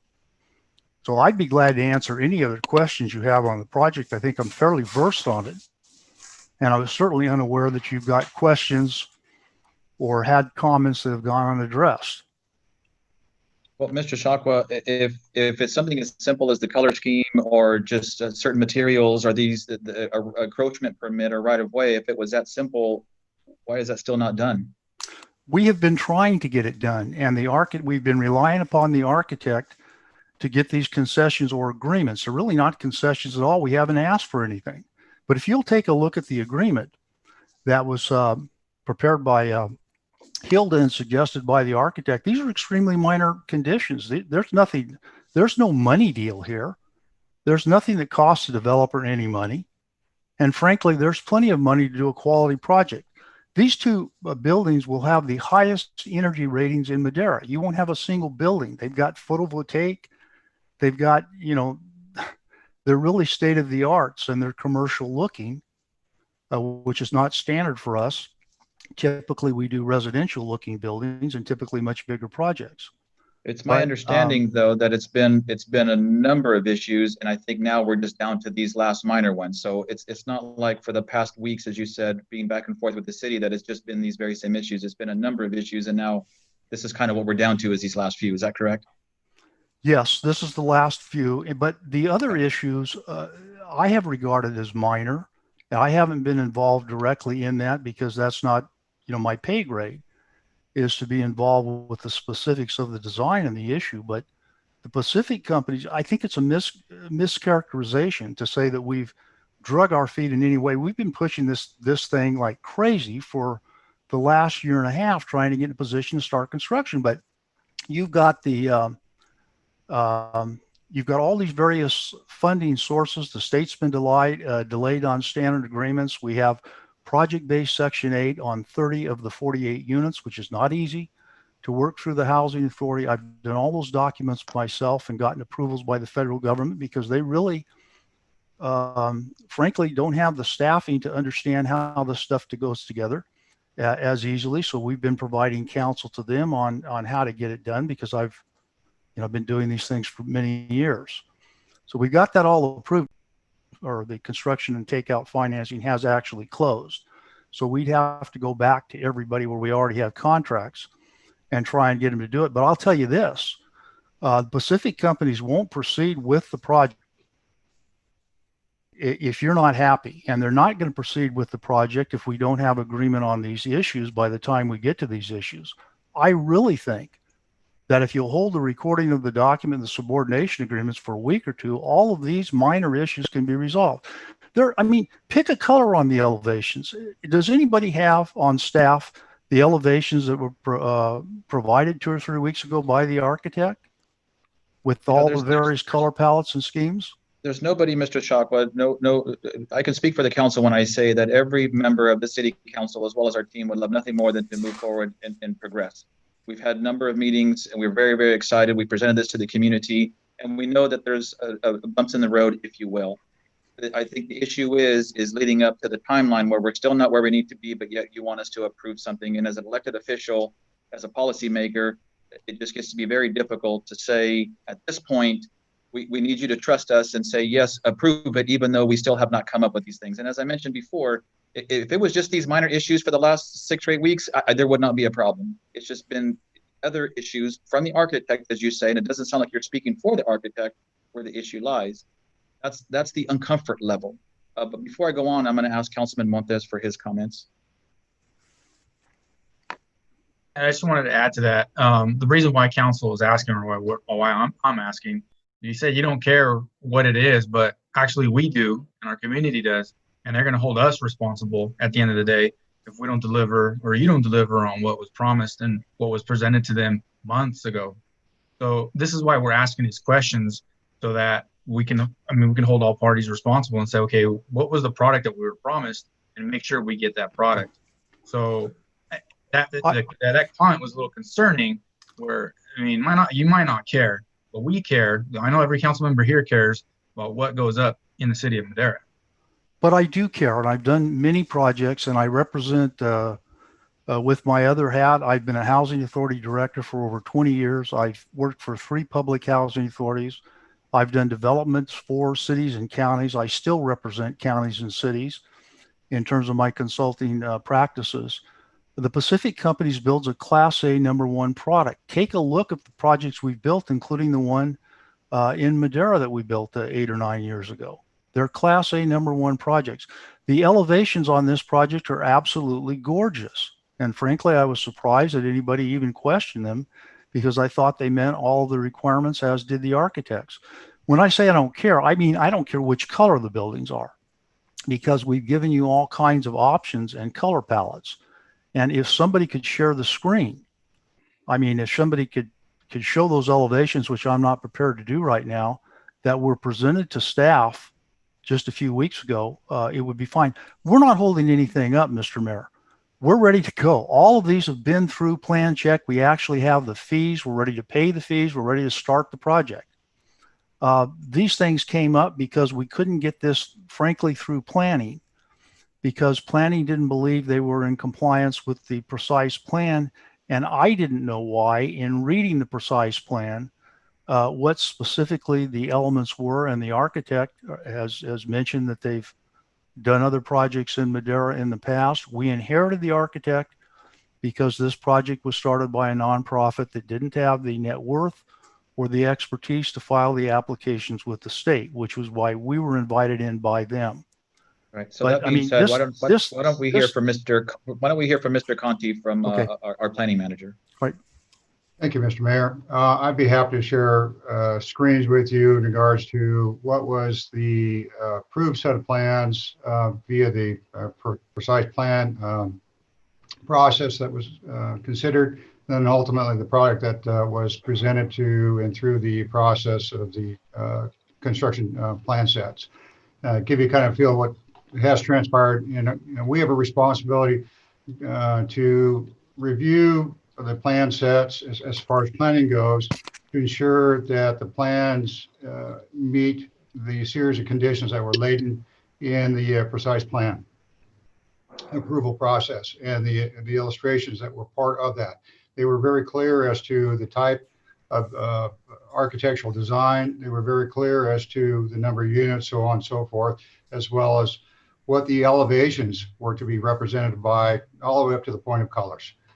There was a color palette and materials list that identified the types of materials that would be presented and provided along the entire elevations that were presented along the streetscapes, and so on and so forth. And so as the plans did come in, we did notice that the plan sets did not align to what was part of the conditions. And thus, we were in a position that where we could not come to an agreement in saying that they were in substantial compliance. In fact, they were not in substantial compliance with what the conditions outlaid. And I'll be happy to share my screen. And bear with me, every once in a while I do have a hiccup in this remote, but we'll see how it goes. You also, Gary, I'm sorry, I don't mean to cut you off, but can you also show the ones that were submitted by Stephanie a couple of weeks ago? Yeah, absolutely. I'd be happy to share. Thank you. The original set that, and this one here will represent the Veterans Building. There are two different sets of plans. They're in color schemes and kind of material kind of presentations are very similar in nature. Just the outlay of the structure of the building is different. And then the illustrations I was afforded to most recently will reflect that also of the veterans facility. They will pass over a little bit over the multi-housing structure, but you'll get the gist of where we were and where we're going today, and then where we need perhaps to go here in the short term to put us back into a level of compliance with the conditions of the plan. Okay. Can I call on our city manager, Mr. Rodriguez, for his comments, please? Yeah, thank you, Mayor. So as Gary's loading it up, Gary, please do so. And one thing to add is, I think as council knows and the community knows, every project of this scale has a lot of moving parts, and it's been a fluid project since it started. There are a lot of funding sources. We've had some challenges. We've had to work through some things post-project approval, specifically the undergrounding of overhead utilities and some of the building elevations. We were fortunate that we have received a $1 million grant, and that was after the project was approved. We applied for an additional grant for $1 million to underground some of the overhead utilities. And so as Gary came on board, and as I had been working with the architect, some of the building elevations have changed through the process, which I'm going to allow Gary to speak to right now, because Gary has all of the different plans, and quite frankly, Gary is he's the one that studied them a lot closer in detail in comparison to myself. I think at the end of the day, I think we all collectively want to get to the finish line. However, what I would not want council or the community to feel is the planning staff has been dragging its feet. Rather, one of the challenges, or one of the things that we've been trying to do, is to ensure that the community and the council, the final product reflects what was approved and the commitments that we collectively as an organization have made to our community. Absolutely. And that has been our concern. So yes, have we stuck to our guns? Absolutely. Have we tried tempering that with some level of reasonableness to be accommodating to the developer? Absolutely. And so those are some of the things that we've been working through. Unfortunately, we're here we are at the 11th hour, and we're still dotting the I's and crossing the T's. However, I can assure council and the community it has not been a lack of or it's not due to a lack of effort by staff. Again, these are complicated projects and there's a lot of moving parts. At the end of the day, we simply want a project that the community, that the council, that the housing authority, the Moores Board, and Pacific West communities, and the architect Paul Halajian can look at and be proud of and say, boy, that's one pretty cool project, and it created or changed the dynamic and the skyline of downtown Madera. And at the end of the day, that's our goal. So with that, I'm going to turn it back over to Gary. Thank you. All right. Does everybody see the screen? Yes. Okay. This is the elevations that represent the Veterans Building, and which was identified specifically in the approved plan set of conditions. These were attached as illustrative and specified in the conditions. I can look up exactly what number you care to if you want to be more specific. But as you can tell, these elevations consist of a number of different types of materials for the exterior finish of the building, and a color set of schemes that laid out. You'll also notice that there are varying elevations in the depth of the materials of the building scape as they come forward and back, types of certain colonnades. And what you see here is kind of a base finish, a medium, and then in some areas where you have a crown finish delineated. For example, you'll have this edge built here and along here on these series of elevations, and then you've got other types of schemes. And so there's a breaking of a massing sense. So that what you didn't end up having is a single product type of materials that would be very overpowering as a mass. The intent of these were to break the mass scene of a large 3-story structure on a prominent corner. We all know that one of the goals of this particular project is to form the catalyst of new opportunities in our downtown area, basically a block off. I'm going to try to pop into the other screen and see if this will open up for where we are or what's being considered at this point. Now, do you notice, is this now available to you folks? This is where we are today. A little bit different scheme, and this will carry out, and this here is the actually the multifamily housing unit, which would be catty corner from the veterans. The color scheme is, in some part similar to what was described in the color palette. The materials have changed in this particular case, and what you see is predominantly what we refer to as hardy board or hardy board cement finish. It's all basically a single type of materials, whereas the prior screen that you saw consisted of a different series and was a requirement to provide a stucco, wood, and metal finish. And so that's not being representative in here. We're kind of a solid finish. Yes, it does provide the pop outs in variations in some of the building form, and so that it's just a straight line across the sidewalk or street edge to provide some little bit of depth and perspective. The window treatments were here to try to give again some changes into that materials. I'll go on to the next slide of this current aspect we have. This is what would happen, or this is an opportunity, and it seems to be there was some consensus about changing the colors more from the custard or browns to a blue, teal, and gray type of tones. It does, change the appearance of the buildings. It does make a little bit of a sense of change and total appearance on the block. Again, this is the family housing unit. These are types of window treatments. Because it's what we refer to as a stick building, there's only so much depth that you can deal with. And this effort here was to try to emulate a little bit more depth or character, or what we refer to as fenestration, window treatments, to try to keep some, what we were trying to drive for is a shadow box feel. And this is yet another view shed of that kind of concept here, where you have window styles, and then this pattern that you see around here is a type to emulate the windows are actually larger than what they do up here, and to provide some character towards that end. But you'll notice we're still consistent with the same material straight on through, which is again the hardy board materials, regardless of whether we are depressed or pop out, as we would refer to in the structure itself. It is still one monotone type finished material. Mr. Conti, Mayor Medillin here. Can I ask why the change in materials? You would have to ask the architectural team. That was not. There was no direction by city that I'm aware of. And again, I do admit I'm the new kid on the block here, right? And I had to pick up the baton and move forward with this particular project.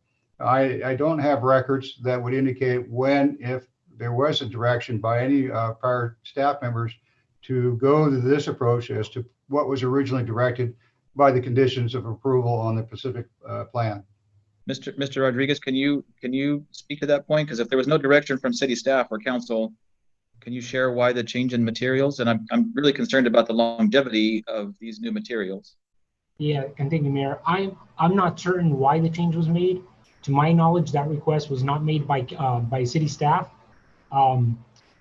Going back to what Gary said a few minutes ago, we did have a previous staff person working on this project, but to my knowledge, that was not at the request of the city.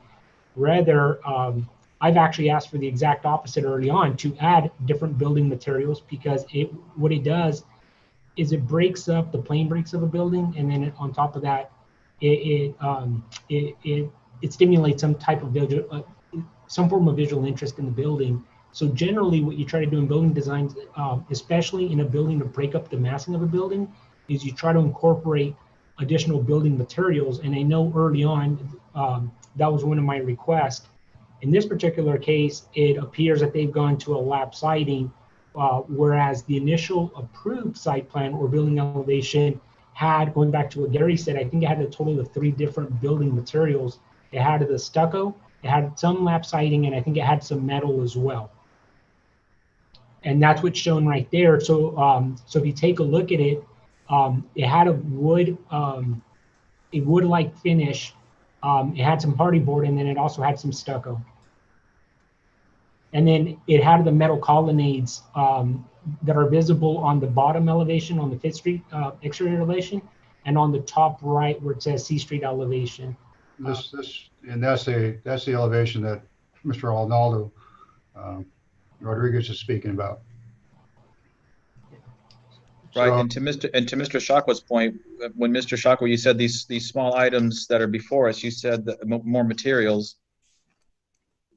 We did not request, or the city did not request more materials. This was in the original plan. Is that correct? Well, yes, and if I can address that, the architect's review, the architect provided those additional pictures that Gary showed, and they said they were conceptual at the time of approval, and that they tried to emulate the concept and improved on the concept. They believe they provided what was in the precise plan. We weren't involved in the project at the time, and I really do think this has to do with their misconception perhaps of what the city wanted. And I've gotten more direction tonight in this council meeting with respect to this than I have all along. I'm not trying to throw planning or anybody from the city under the bus. We want to get this project built. That's the only way we make money and make friends in communities. I think these elevations that you're looking at now, but if they don't meet with your concept of what you want for downtown Madera, then by all means, let's change them. Let's tell the architect specifically what it is that you want. They think they know now. They're working on it as we speak. And adding more materials, another 1 or 2 materials as is required by this agreement, I don't see as a big deal. I really don't. And I don't want you to think the Pacific Companies is trying to somehow save money on this. This is not a save money project. This is a very expensive project. It's got a lot of sources for that reason. We're committed to undergrounding the utilities. We have crossover agreements now. I just got the second one signed by the CRLA office that we have to cross over their building lot just in the last few days. That wasn't easy, in that they hire outside counsel to write an agreement that we have to agree to, and end up having to repave their entire parking lot. But, you know, it's one of those things that developers run into. So I just hope you'll approve the agreement and give us a few days to work out the issue, but not hold up the permits, so that we can meet the technical requirements of the state. And Well, the bond as financing. Mr. Rodriguez said, the one thing we certainly have in common is we want to move forward with this project. That's absolutely for sure. And I appreciate your candor and your honesty, Mr. Shakwa, when you say you now understand the council. I think that's all we're asking this evening, is to understand that from our perspective, as we have worked on this for a couple of years now, it went from conceptual to actual. And I think the last time we've actually heard about it was moving forward. We had some very difficult issues with undergrounding, with getting funding. We all fought very, very hard for that funding. Yes. So thank you very much for at least your understanding and knowing now that when we come back kind of in the 11th hour, this is nothing like what we approved. There's just been so many changes back and forth. Yes, there's been some personnel changes and things like that, but we can both agree that we want to move forward, but acknowledge at the same time that this is not what we had originally approved. Appreciate you understanding that. Mayor Pro Tem Garcia has a question. Yes, and I apologize if I change direction a little bit. I am a relatively new city councilman. This project was up and running prior to me being elected in 2018. I've been very excited to see this project moving forward, but I do have a question regarding the contract and the wording, if any, relating to, as you know, our community needs jobs, and we fight tooth and nail to try to bring jobs and have our Maderans be hired. Do you have any language in the agreement between the city and yourselves regarding hiring locally, prevailing wage or apprenticeship programs? Is there anything in there? I have not seen it. It might have been something that came before my time or afterwards, and I have not seen it. And that is my question and concern that I'd like if you could address that. Well, first of all, this is a prevailing wage rate job. This not only has Davis-Bacon federal wage rates, but the higher state rates, which increases the cost of this job by about 30%. There's all kinds of language related to apprenticeship programs and efforts to hire locally and to allow local subcontractors that are qualified and bondable, because all of our subs have to be bonded under the requirements of the partnership agreements.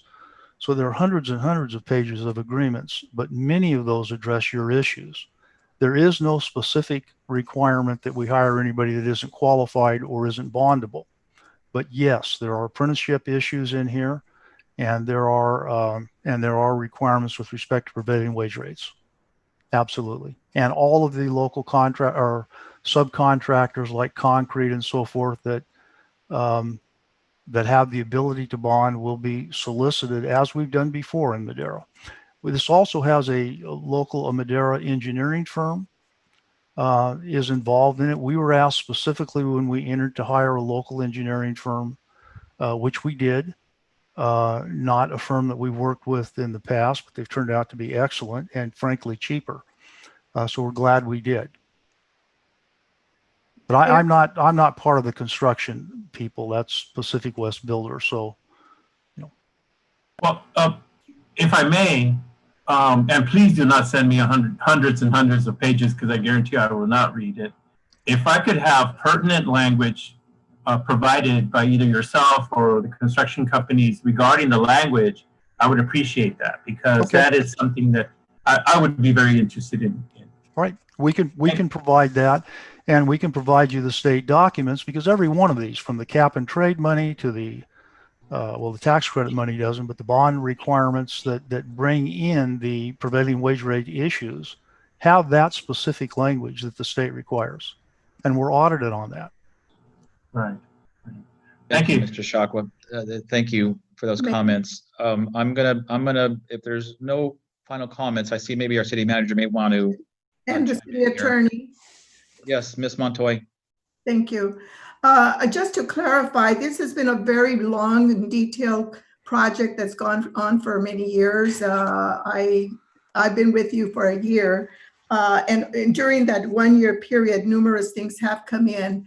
And I don't want to offend Mr. Shakwa, but many items have come in, you know, towards the end of the deadline.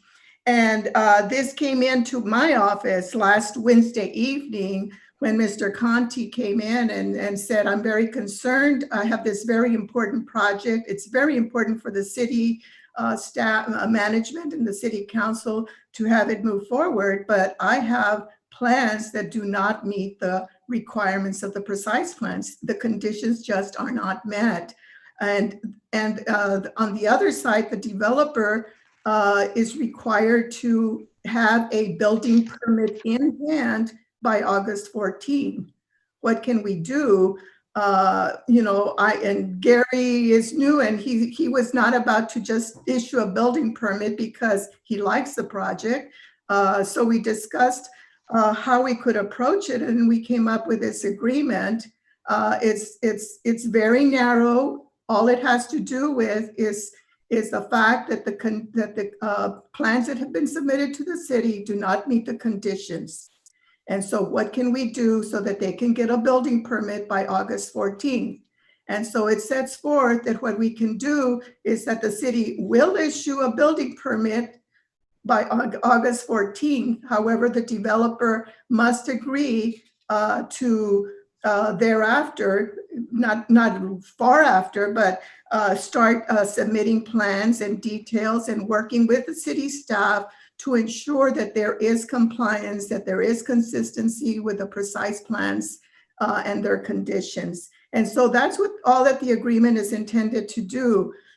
Now, there is language to protect the city, because we would not want this project to be sold tomorrow, and then the new buyer says, I have a building permit. Gary issued a building permit to me already, so that's what I'm going to go with, city. I don't care. So that is why we have the condition that this agreement be recorded and subordination. And we understand we're not going to go. Mr. Conti's not going to go record it at 8 a.m. tomorrow morning or the day after it's signed. there will be some latitude and a reasonable period of time to work with the developer. But I just want to emphasize that Mr. Conti sent me, first of all, he prepared a draft staff report that my office then reviewed and refined a little bit, but he was just on it. And then at 10:23 p.m. on Sunday night, he sent me a draft agreement and he said, this is what I was able to come up with, Hilda. What do you think? And then he had the outline there, and then I worked from there and added language that again would meet the requirements of the developer, but also protect the city's interests. And I think that if I can just cut in here for a second, Hilda, I agree with everything you said. And Gary did get into this project late. We've done a lot of work on this before Gary got involved. You have two ultimate hammers, and the first one is that you can stop work at any time if we're not proceeding to provide the documents and the redesigns that you're requesting that are mentioned in these 5 items that I went through at the start of the item. The second one is that you don't have to issue certificates of completion. That's the ultimate hammer, because then everybody goes bankrupt. So, I mean, you've put both of those items in this short agreement. All we're asking, or all I'm suggesting, is it may be impossible to get subordination agreements, as you've outlined, because there are so many players involved. Trying to get those would be almost impossible. If you hold off on the recordation for 2 or 3 weeks, I think this can be resolved in the next few days. I can see now what I need to do is go back to the Pacific companies with respect to some of the architectural work here. I know they're working on it. They're proud of their design as they've submitted it, as they've resubmitted it, because there have been several attempts at it. But I think I have a pretty clear indication of what you want. And I don't see this as a big cost issue at all. We've got plenty of money to do the deal. We insisted on that early on, so we didn't have to skimp, because we knew that you were very much into the project, and we are too. Again, Mr. Shockwell, thank you very much for your understanding. And I think the whole purpose for a few council members pulling this item was to get us to that point. Me personally, in my closing thoughts, I think we've made it very clear that we just want the best quality project that Madera deserves. On a personal note, I'm certainly not in favor, and I'm going to ask Mr. Conti not to approve anything with lap siding. I think lap siding is a kind of material that looks good today, and with this San Joaquin Valley sun, and years from now, it's going to look horrible. So again, emphasize those original materials. I now want to turn it over to Councilwoman Gallegos. She's the one who originally pulled this item, so I'll ask her for her thoughts and comments. At this time, I would like to go ahead and approve B9, but knowing all that Hilda stated that has, she put in there, thank you for the hard work, Hilda, and Gary working late, getting her that on Sunday at 10:23. We appreciate it. And so with that, just to remind you that we would like in the final version, pretty close to the original materials that we first approved months ago for this project. And there's my motion. Councilwoman, do you want to just do B9 as an individual item or the entire consent calendar? I'd like to do Hilda B9 by itself. Is that what we should do? The entire calendar is open at this point right now. You're on mute, Hilda.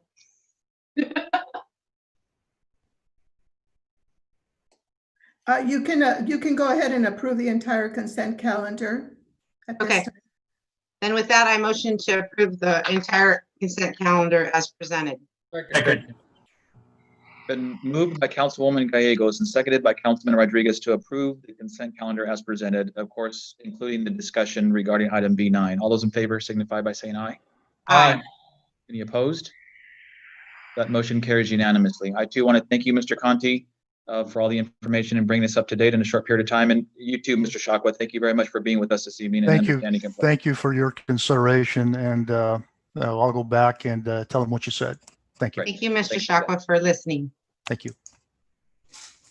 I finally get one inside the duo Robinson and Holly, so good. Yes, you have to be quick. You have to be quick. With that, as I had requested, and council was so gracious to move item E1 up to this portion. So before we go into public hearings,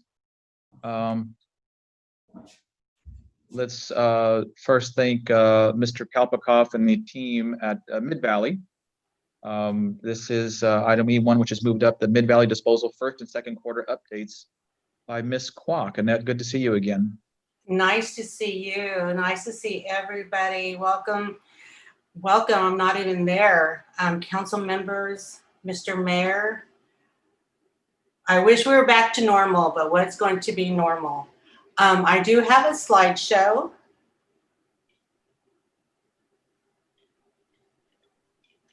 Is Alicia going to put it up? I don't believe I was provided with the PowerPoint. I did. Let me check 1 moment. The day you gave me the date, I was so excited. Oh, that was a long time ago. I didn't realize I had a PowerPoint there. Well, then I can move forward without the PowerPoint, and when she finds it, she can put it up and we can catch up. Sounds good. Okay, so this is my first and second quarter, and this consists of January, February, and March, April, May, and June. So within this quarter, my overview for this PowerPoint was my calorie cycle meeting that it's actually a phone call first, and then they come in and they meet with us to see how the city is doing. I'm going to run down my site visits, my contamination tags, my load checks, and the new state bill at 1383. And I do have the cleanup tonnages for this last cleanup. Oh, I wish you could see this. We worked, Mid-Valley Disposal worked with city staff, and we sent out letters to each of the customers, commercial accounts that were not in compliance with the state of California's AB 341 with recycling organics. So just to give you a heads up, there we go. Yay. So look how pretty. Okay, you can go to the next slide. Okay, so just to let you know where we stand, because they're always a year behind. As you can see, our AB 341, 2019, we're at 91% in compliance. Multifamily, we are 90% in compliance. And what that means is I have, like say that commercial businesses, there's 370 altogether, with only 18 not compliant with getting recycling. But good news is we're at 91%. Multifamily, we're at 90%. Mandatory organics, it's a little tough, a little harder to sell, but we're doing a really good job. We're at 80%. Multifamilies, we're at 92%. And this was a lot of help from the city staff. Together jointly, we sent out letters to people that weren't complying. And when they have the little City of Madera logo, they opened that letter, and this was great teamwork. Again, I want to thank city staff for a great job in helping get us on the right track. Matter of fact, our representative wanted to know and wanted copies of the letters that we sent. So I'm so happy. Thank you. Okay, site visits.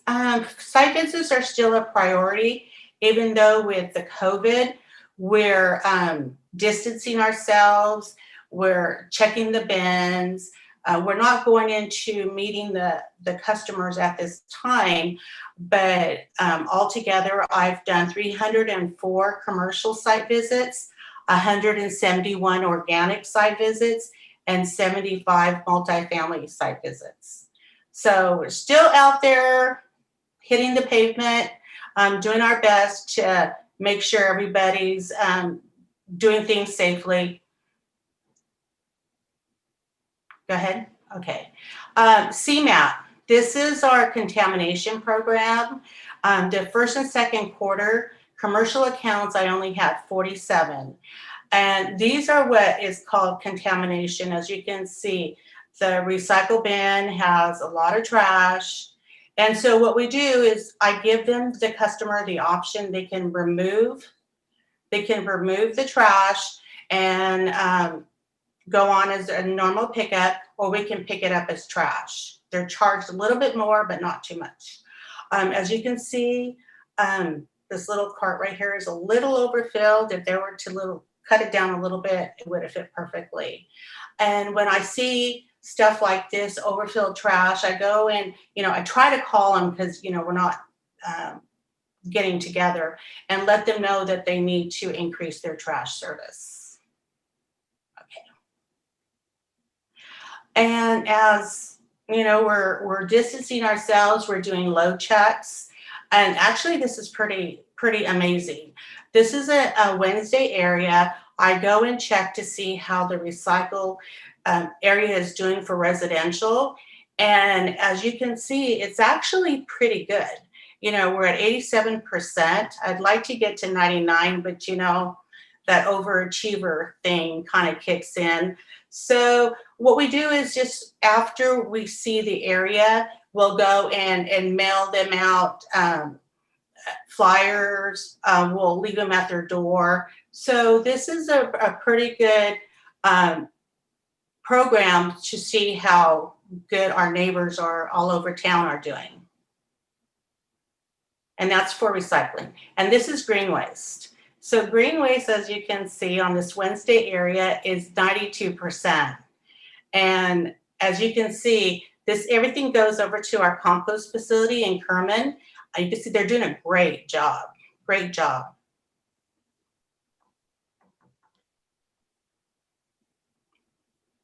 Okay, so coming up is SB 1383, organics waste reduction. Another little topic, implementation schedule in 2022 is supposed to take an effect. We're trying to hit the pavement to see which customers, businesses, multifamilies will fall into this category. And it's to stop the emissions.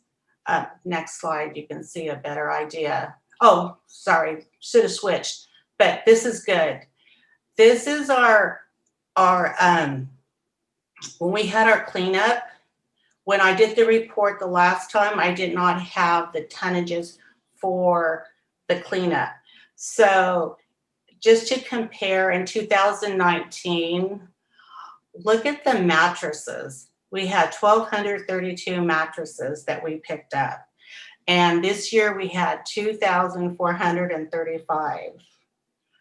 I don't know where they came from, but we were able to pick them up. And as you can see, the picture on the left, we have, temp employees, we have Mid-Valley employees working really hard.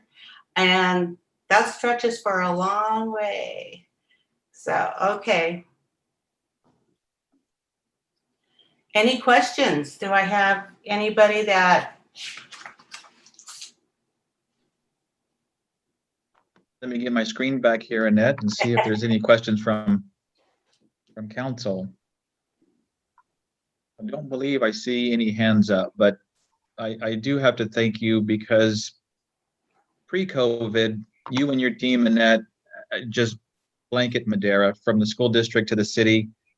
You're at the fair, you're at National Night Out, you're at Neighborhood Watch, you field a lot of calls and you represent this community very, very well. And COVID did not stop you or the team. You're still out there, you're still in contact, you're doing everything possible that you can do. And we really, really appreciate that because with the cards and the different colored cards, myself included, education is key. I just learned not long ago that as long as it's not raw food, it goes in the green garbage can. Yes. And so I have been doing that. I just need to make sure that my grass is there first and then put the old carrots and asparagus on top, not. Exactly. Thank you for that. Mayor Pro Tem Garcia has a question. No, actually, I just want to acknowledge Mid-Valley for their great partnership with the city of Madera. Annette, I want to thank you, and Casey. Casey, I know you're back there somewhere, even though we can't see you. Thank you very much for the Sharpies container. It's a really good, large, a beautiful container in front of our Lake Street firehouse. And I want to thank Chief Watson also working with Arnoldo to get that done. It's part of what's needed in our community, having a high levels of folks who use syringes, either for diabetes or any other question, and protecting the, making sure that our workers at Mid-Valley are safe by disposing those syringes in a safe container and deposit it in the kiosk is a really good thing so that we protect all of our community. And so I just want to say thank you very much for doing that. And I really look forward to the newest one that you have promised to deliver to Madera. I'm excited about the location. We can figure out the location so we can get that done.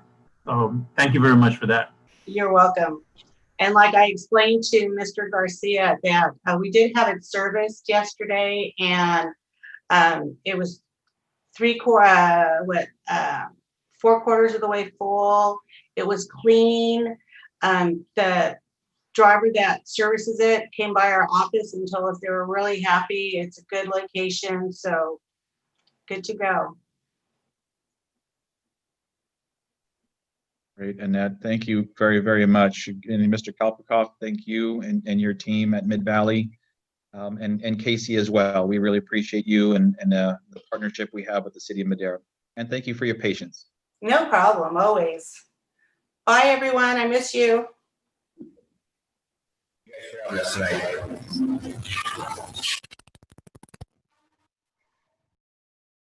Okay, if there's nothing further on that item, we will move into item C1, our one and only item under public hearings, and this is a weed abatement within the city.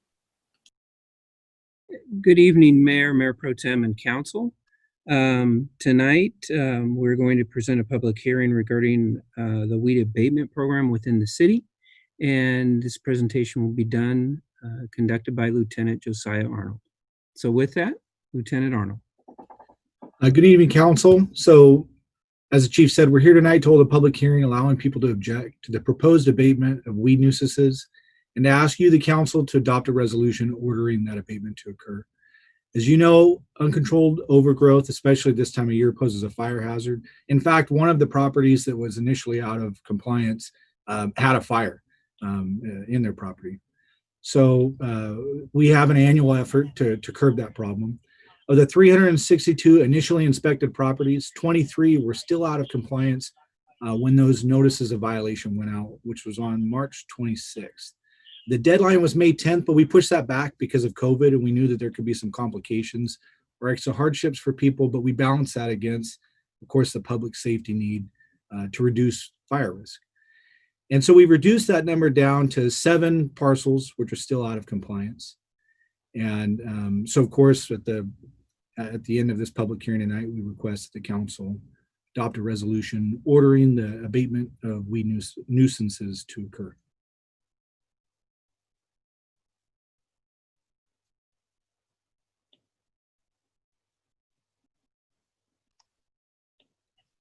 Any questions of Mr. Arnold regarding this item? This is a notice public hearing. I will ask our city clerk if we have received any comment regarding this particular item. As a no, thank you very much. And I see no attendees with us this evening. So seeing none, hearing none, I'll close the public hearing and bring it back to council for action on this item. To approve item C1, Mr. Mayor. Second. Do I have a second? Usually it's a 5-way tie for second, and now nobody wants to say anything. So with that, it's been properly moved by Councilman Montes and seconded by Councilman Rodriguez to approve item C1, the weed abatement. All those in favor signify by saying aye. Aye. Any opposed? That motion carries unanimously. Thank you, Lieutenant. Appreciate it. Moving on to item D, the D sections, petitions, bids, resolutions, ordinances, and agreements. Item D1, this is amendment to the Madera Municipal Code relating to the deposits for utility services. Mr. Sanchez. Good evening, Mr. Mayor and council members. Before you is a, let me share my screen with you. A quick presentation. Should be short.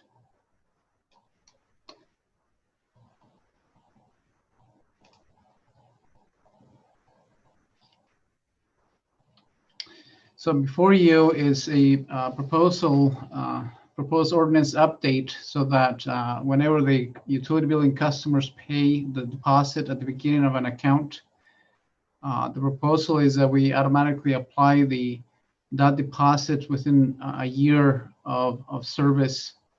So I'd like to provide you some information, quick background on the current wording. So the current wording says that upon request, so until the customer request, we cannot apply the deposit into their account. It has to be requested by the customer. So we're proposing the wording to be changed, eliminate that, and apply this deposit shall be automatically applied to the customer's account after 1 year period. So this is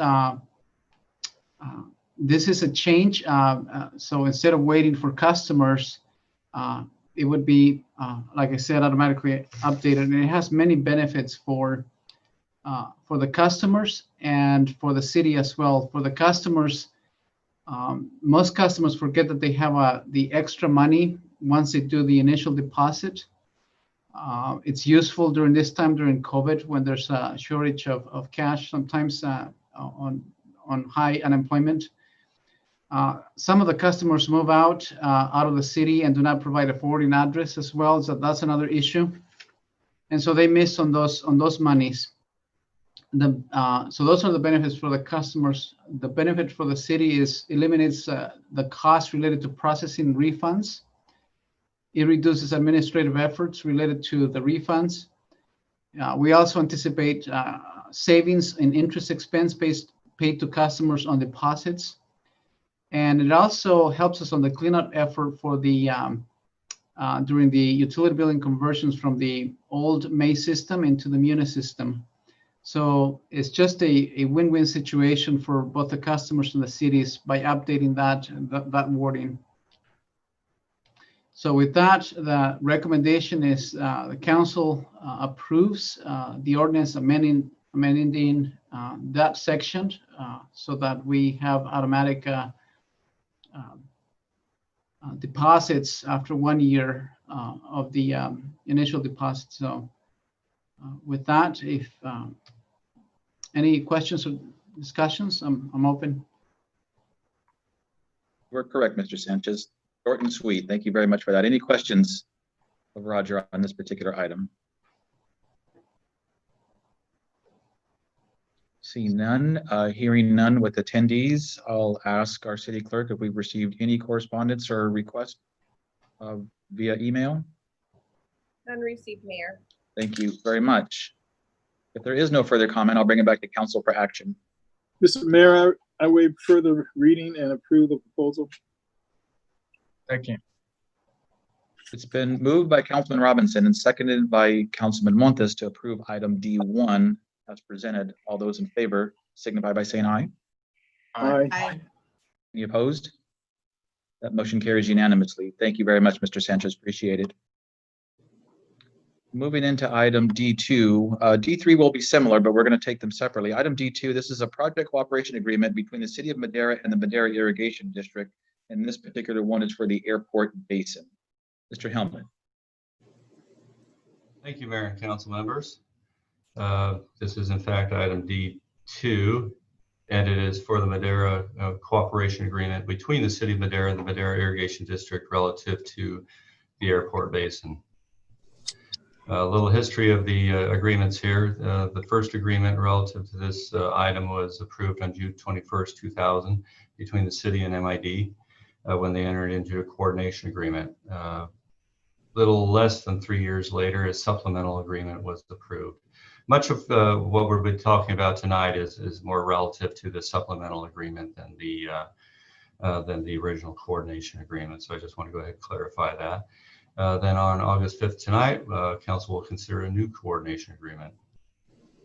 Purpose of the original agreements was to provide a more efficient and effective way of completing future projects, enhance the use of local surface and groundwater supplies and water system master plan of the day, recommend dialogue between the city and MID with a goal towards developing a comprehensive groundwater management plan. It's kind of coincidental. They used the term groundwater management plan at the time, and on January 31st, the city and several other groundwater sustainability agencies submitted groundwater management plans to the state. This is the basin area. It is the city use area is part of a much larger area. This entire basin area is owned by the Bureau of Reclamation, and it's administered by the Madera Irrigation District. The agreement here is between the city and the Madera Irrigation District, and it's tied to a license agreement as well. Why a new agreement? I wanted to go ahead and clarify some items. I think provide clarity on some items where it was lacking. Examples, the disposition of dirt. That's been a topic of discussion over the last few years. The city has sold the dirt that's come out of the basin, and it's ranged from very small amounts to large amounts, and dirt has a value, and it's going to be clarified in this particular agreement relative to how that's handled. For purposes of the dirt, any dirt that comes out that is related to increasing capacity for individual projects, say, as an example, the large building across the street, trying to think of the name. Anyway, the large building across the street, they took a significant amount of dirt out for the purposes of offsetting their impacts on the basin. Under the new agreement, that dirt that they used for fill on their site as well would be stockpiled. Any dirt that the city uses for projects that could come out for the purposes of those projects. The termination agreement, under the existing agreement, which is actually the supplemental agreement that references that, that's 25 years. The new agreement is also 25 years. Adding additional clarity to what the staff report didn't mention from the agreement. The current, the new agreement that you're reviewing tonight, that would be renewed in about 8 years. It would correspond with the expiration of a license with the United States Bureau of Reclamation, or the USBR. Once that expires and with renewal, the agreement would be valid until the year 2053. Early termination agreement, that could occur in 2 years upon a notice on either side. That's per the existing and the new agreements. The original agreement allowed up to 5 years to fully terminate if the city had constructed any improvements in the basin. This provision has likely expired, and reviewed that with the city attorney. The reason it has expired is that says 5 years after improvements, and the last improvements, major improvements that were done related to the basin was probably 15 years ago or so. So we see that as being expired, and the termination would occur in 2 years. It also indicated that it might be delayed based upon and assuming good faith efforts on the part of the city. MID has indicated that language is too vague and open-ended, and it was not included in this particular agreement. Immediate termination, it's pretty much the same. If there's any basis for non-compliance with the agreement or violation of through a violation of applicable law or regulation, the agreement could be terminated immediately. The staff report did refer to lack of faithful performance as a potential criteria. That is not true. It is strictly, I should have phrased that differently, or actually not had that in there. It is based solely on non-compliance with the agreement or violation of applicable law or regulation. What happens if the agreement is terminated? The city would have 2 years to relocate facilities. That would require the city to identify a replacement basin. As with anything, costs increase. The replacement basin would, over time, be more expensive if we chose to search one out later upon termination. and available parcels do develop over time. At present, there might be options for basins. Over time, if those options were developed and buildings went on them, they would not be available. And the ability to fund a new basin and improvements decreases and or shifts over time. Early on in a scenario of replacing a basin, development impact fees can pay for that. But if development impact fees are not accruing for that particular improvement, then we would need other sources of revenue to replace that basin. That might be through general fund or grants if they are obtainable. And generally speaking, to replace a basin, it simply gets more expensive or more difficult over time. The likelihood of termination. One good thing here, MID and city both we both value our relationship. I believe that. It is MID staff's perspective that there's no interest in terminating that agreement. Staff fully expects that both parties will work collaboratively and effectively towards the long-term benefit of both with regard to the existing basin. Are there guarantees? No, there are no guarantees. What are the alternatives? The alternatives are to not approve of the agreement. We anticipate that a notice of termination might come if a new agreement is not approved. Therefore, we would have 2 years to vacate the basin, not the 5 quoted in the staff report. The other option would be to direct staff to pursue additional negotiations. Also would like to note that MID does have representatives here, and I'm not sure if they want to go ahead and make a presentation. They are very certainly here to answer questions, but if MID staff would like to provide any comments, they are available. Yeah, good evening, Mr. Mayor, members of the council. This is Thomas Gracie, General Manager of the Madera Irrigation District. I also have Dina Nolan, the Assistant General Manager, here with me. I just want to echo some of those last comments that Keith made on his presentation there regarding the relationship, the working relationship between MID and the city. It has been something we've worked on over the years. This agreement predates most of the staff's time, something that we all inherited, but it's been on our list for a long time to work through and clear up some of the language and bring it up to date. So we're excited to have it on the agenda for your approval tonight, along with the next agenda item. And it shows that some progress is being made recently to start moving forward on some of these to-do items, including some hopefully projects that we'll get to work together on and continue to grow that relationship between the city and MID. Thanks, Keith. Thank you. Thank you, Mr. Greasy. We really appreciate it. And also, Ms. Nolan, thank you for being with us. And I echo those comments. Councilwoman Gallegos has a question. And if we can get our screen back, please. For sure. Thank you. I have a few questions, Mr. Mayor. My first one is, Keith, I'm not clear about the supplement report from this, because on the report that we received, correct me if I'm wrong, that this agreement will terminate in 8 years in 2028. Is that correct? That's correct.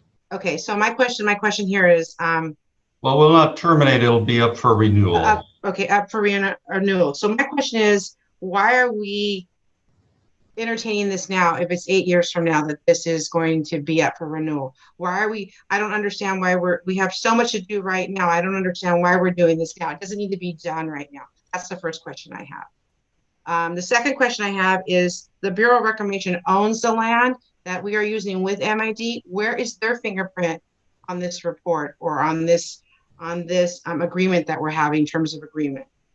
That's my second question. I don't know if you want to answer the two before I keep going. Try to go ahead and take them one at a time. Okay.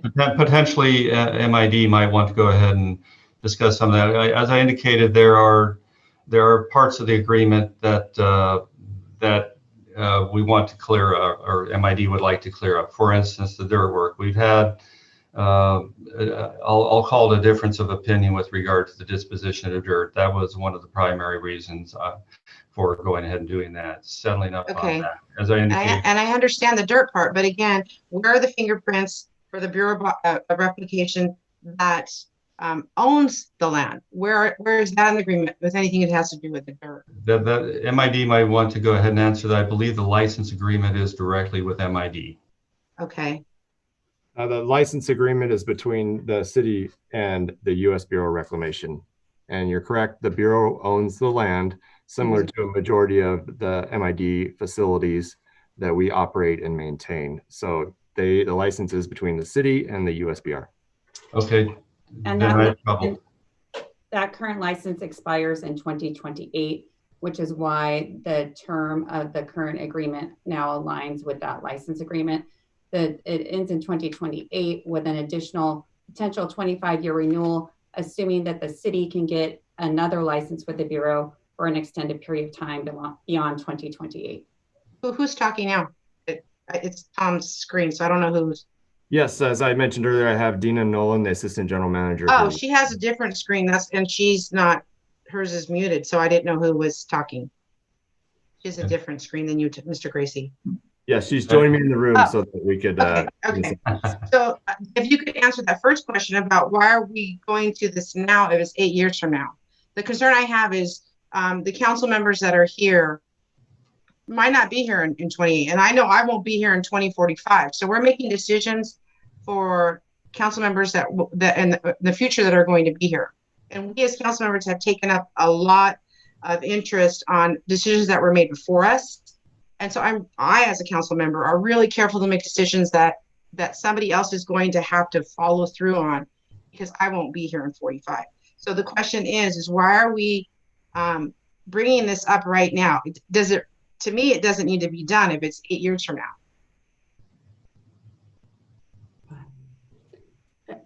So there's two different, there's the license agreement with the Bureau of Reclamation. Right. That expires in 2028.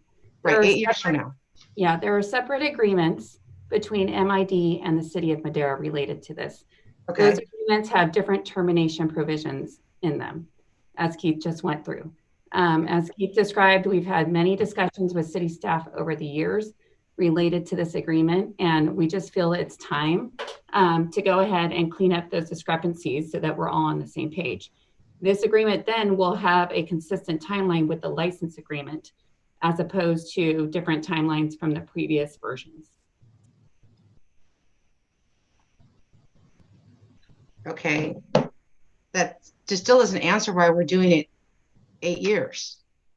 I would see in 2007, if you approach this council with this, I could understand us trying to clean up language and making this work. To me, I feel really that you're putting us over a barrel, having us make a decision for a council that's not going to there's going to be some shifting between now and 2028. To me, I'm not real happy. I thought we're working a really good relationship with MID. We did the Sigma together. We were moving. And when I saw this report, I'm thinking, what is going on? And so I don't know how my counterpartners feel, but maybe we need to take a step back and maybe talk to some of our counterparts on the MID board and find out why this is happening. I don't understand. We have so much going on, Mr. Gracie and Ms. Nolan, that this to me, I don't understand why it's being presented today. It's just so unclear to me.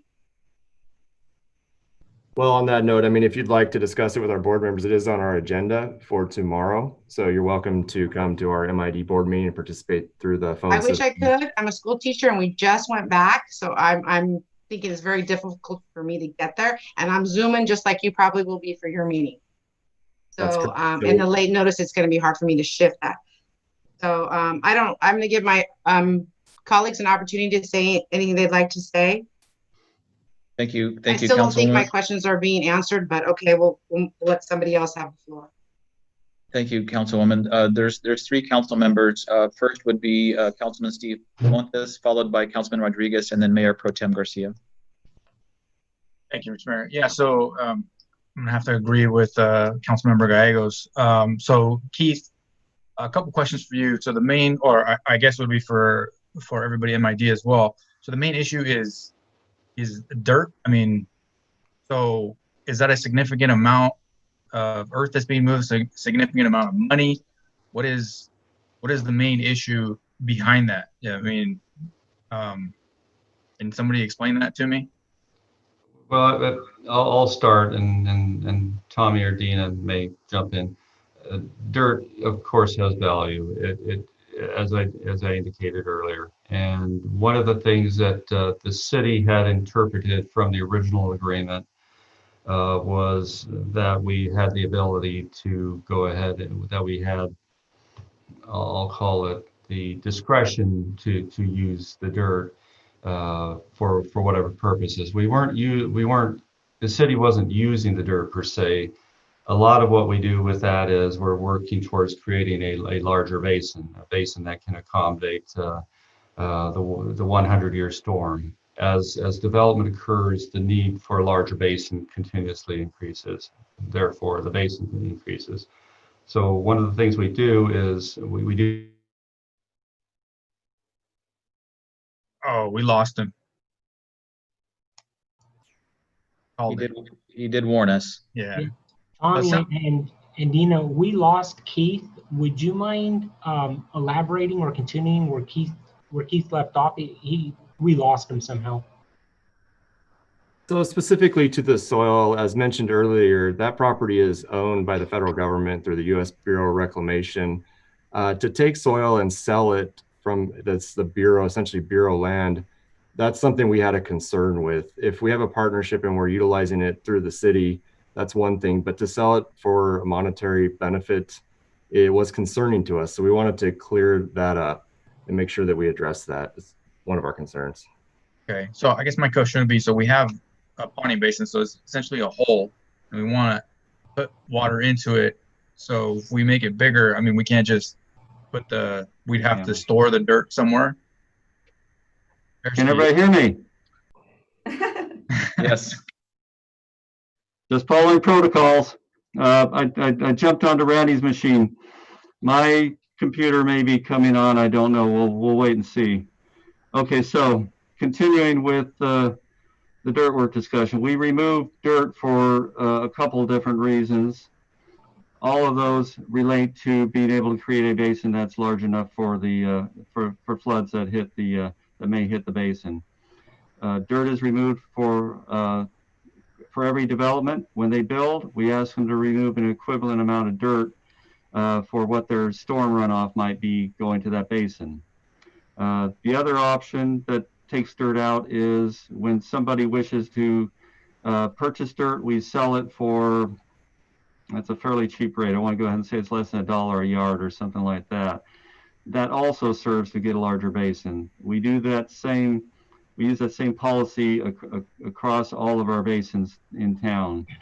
The way we do this, it allows us to go ahead and get the basin dug out, and the city doesn't actually have to pay for that.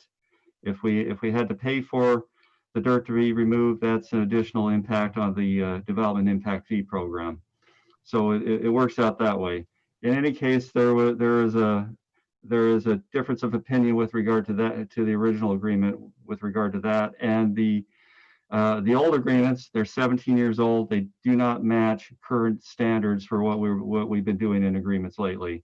They're dramatically different. So that would be two reasons. And Tommy and Dina may have other things that they may want to volunteer. So we have the ability, if we have the necessity to make that ponding basin bigger to hold more capacity, we have the ability to do that. But it sounds like the issue is that we're making $1 a yard. If for whatever reason a developer wants to use that dirt. Yeah, we sell it. It's relatively cheap. Every so often we find ourselves in a position where we need additional dirt. There was a basin on the west side of town, southwest, that we actually needed water out because we identified a problem 10 years ago or so. We took out thousands of yards and used that on the Ellis overcrossing, and that we think that resolved one of the flooding issues. It's just one of the things that we do. It's not our attempt to make money on that. It's just our attempt to empty to go ahead and create capacity. Now, if under the new agreement, we will more than likely have to require developers to remove the dirt and stockpile it, and then they will find dirt someplace else. There may be some there may be some cost associated with that to the developers and ultimately to the impact fee program. So they would remove the dirt and just retain it somewhere? Under the agreement, any dirt that's removed for the purposes of capacity would be stockpiled. Now, I should have prepared myself for that question. One of the things that we do is our master plan tells us where our basins stand. Are they excavated fully? Do they need dirt removed, or are they deficient? If they're deficient, one way or the other, the dirt has to come out with new development, because each incremental increase in amount of water going into the basin needs to be accommodated, because we don't want the 100-year storm topping it and potentially flooding something we don't want to be flooded. And I don't know where this basin particularly stands at the moment. Okay, and then so my second question would be for you, Keith, or maybe Arnoldo. What is our contingency? So it sounds like, I mean, potentially, and from the conversation, doesn't look like anybody wants this, but that agreement can be terminated in 2 years by MID, even though the land isn't owned by them. What is our contingency for that? I mean, I know you kind of touched on it, but I would feel better having, or knowing that maybe we have a better contingency than, well, there's properties. At the moment, I would say we have no contingency. If we move into the new impact fee program, which we are, I should not put if in there. When we move into the new impact fee program, a replacement basin is not planned within the impact fee program.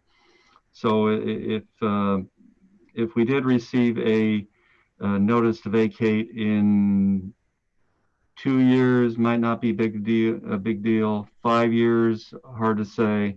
It incrementally, the cost incrementally increase. And if the impact fee program is not collecting sufficient funds, it can start to become an existing deficiency. Under existing deficiency status, or under that particular scenario, impact fees can't be used to pay for certain improvements. We may already be in some degree in that scenario with what we've already got in the ground. With the storm drainage improvements, the conveyance system that sits there right now, if we needed to relocate, we might be able to identify land nearby, dig a new basin and redirect the piping. However, we would be buying a new basin. So essentially saying that to do that anytime in the near future, we'd have to do that now, or kind of anticipate that we're probably going to have to and start changing the impact fees now.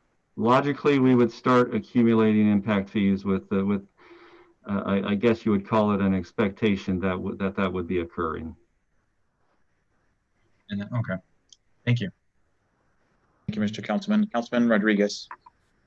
Yes, thank you, Mayor Medellin. So the city has a license now with the U.S. Bureau of Reclamation, and within that license exists a conjunctive use cooperation agreement between MID and the city. Is that correct, Keith?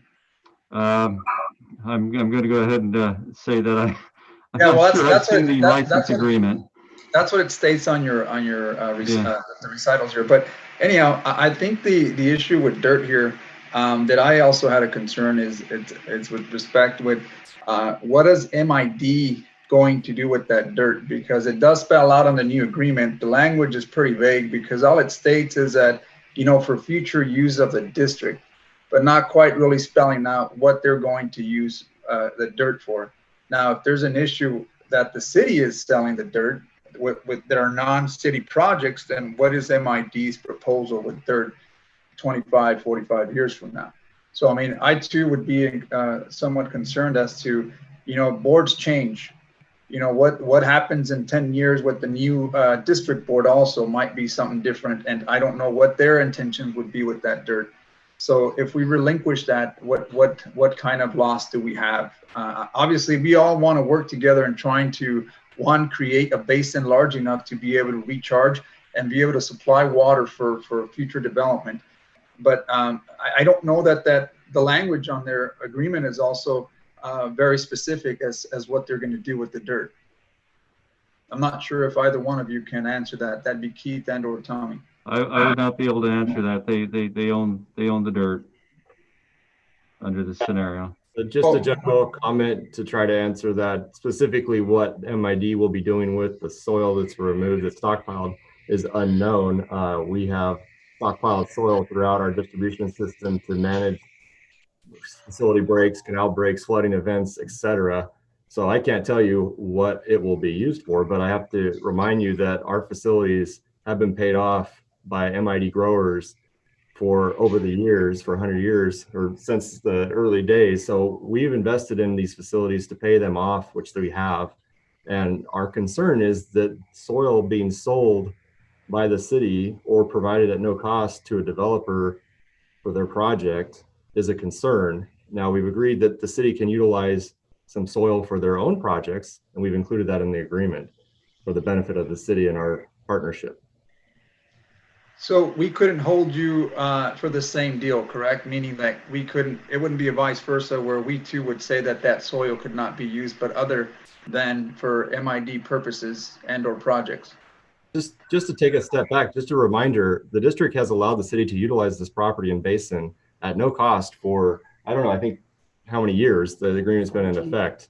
But so that's a big benefit to the city to not have to acquire land and utilize this basin as part of the district's facilities. No, I completely understand, Tommy. I think my question was, and you know, I think in your concern is that we don't just give out the soil to developers and what have you. Would that be then the same on the opposite end? That's all I'm asking.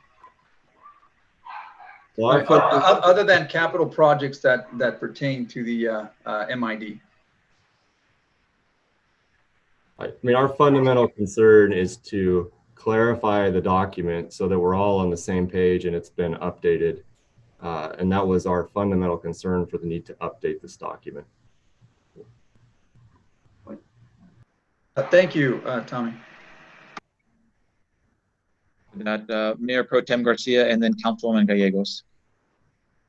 Rather than start throwing dirt around, this is fascinating stuff that I think I'm a little bit more confused now than I was at the beginning of this conversation. I'm pretty certain that there are others that would echo my sentiments. I really don't like to be backed up against the wall either. And it seems to me unnecessary to go so far out from an existing contract to shortening that and be some type of obligation. As I was looking at the talking points, they don't seem insurmountable, or that they can't be, in my opinion, and this is a layperson, that they can't be done within the existing contract. So having said that, I think that we need more clarification as to what this would mean and why we would be shortening the time that we were going to have to renew the contract. And so my opinion is that we should table this and direct staff to get us more answers and enter into more negotiations so we could have a clear idea of what we're entering into. And barring that, I don't see it myself personally looking to move forward with this new contract. So just a clarifying point, it's actually the option of renewal of additional 25 years extends the agreement further. And it lines up with the license with the Bureau of Reclamation's expiration for that. That is correct, Council. The proposed agreement would not shorten the time period. Under either the current supplemental agreement or the proposed agreement, you have the 8-year period so that you can get the new license from the feds. And then under the new agreement, there's clarification of certain terms and conditions and the issue of the dirt. Under the both agreements, if either party can send a notice of termination at any time, and it's a 2-year notice, either under the current agreement or under the proposed agreement. I think I might have misstated my position in that it wasn't a shortened agreement. It's that we're renewing the agreement way before 2028. That's my point. Well, you're not renewing it. Either way, the renewal with the federal government will be in the same date under either the current agreement or the proposed agreement. So you're not shortening that time period. That does not change. All you're doing is entering into a new agreement. If you wish to do so, that's your prerogative. You would be entering into a new agreement with a number of terms and conditions that have been clarified in this issue with the dirt. And I understand they want to bring in all their agreements into conformity so that they're all consistent, and that's part of the rationale. Yeah, I would agree with the city attorney. This is just putting us in sync with the license agreement, and we would have been coming up on this in 2028 anyway. This just gets us to more standardized language and a better understanding with regard to the earthwork or the dirt. So, Mr. Mayor, I made a motion. I'd like to know if there's anybody in agreement. We have another. You can certainly make your motion, Mr. Councilman, but we do have some more questions on the floor. Councilwoman Gallegos. I'll let Councilman Montes go ahead before me. Oh no, I was gonna comment on his motion. So if you have a comment, my apologies, you can go ahead and make your comment. Okay, so my comment was for Mr. Gracie. So you've brought that goes back to my first question about why we're seeing this now, and we're seeing this now is it's because of the dirt issue, correct? No, the issue is we wanted to clarify the document as a whole. Okay, as a whole. So what I'm looking at our report, it's saying that Councilman Garcia is saying that we want the agreement to go until it'll be terminated in 2028. So if we clean up the language, could this agreement just be cleaned up and continue to 2028, and then you bring it back to council in 2027? Is that possible, instead of looking at a new agreement to terminate in 2045?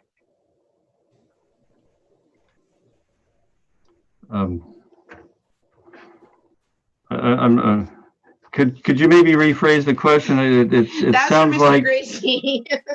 Okay.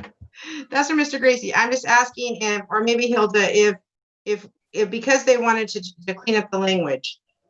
Tell me if I'm wrong. If they clean up the language, this current agreement, that if council was to approve it, it would go only until 2028, not to the new agreement of 2045. You're on mute, Hilda. Both the current and the proposed agreement go until 2028 because of the license with the federal government. Correct. And this agreement would go beyond that, would have the ability for the city to go beyond that. Go beyond, like, to 2045? Correct. Okay, that's something I'm not comfortable with. I think the language MID wants to put in is great. But and again, the party may terminate. Okay. I think MID's language, I get they want to change the language because of the dirt issue. I'm good with that. I just am not good going past 2028. That's where Well, the 2028, you would still have the ability to either renew or not renew. Right. So it doesn't necessarily go past 2028. Right. They would come back in 27.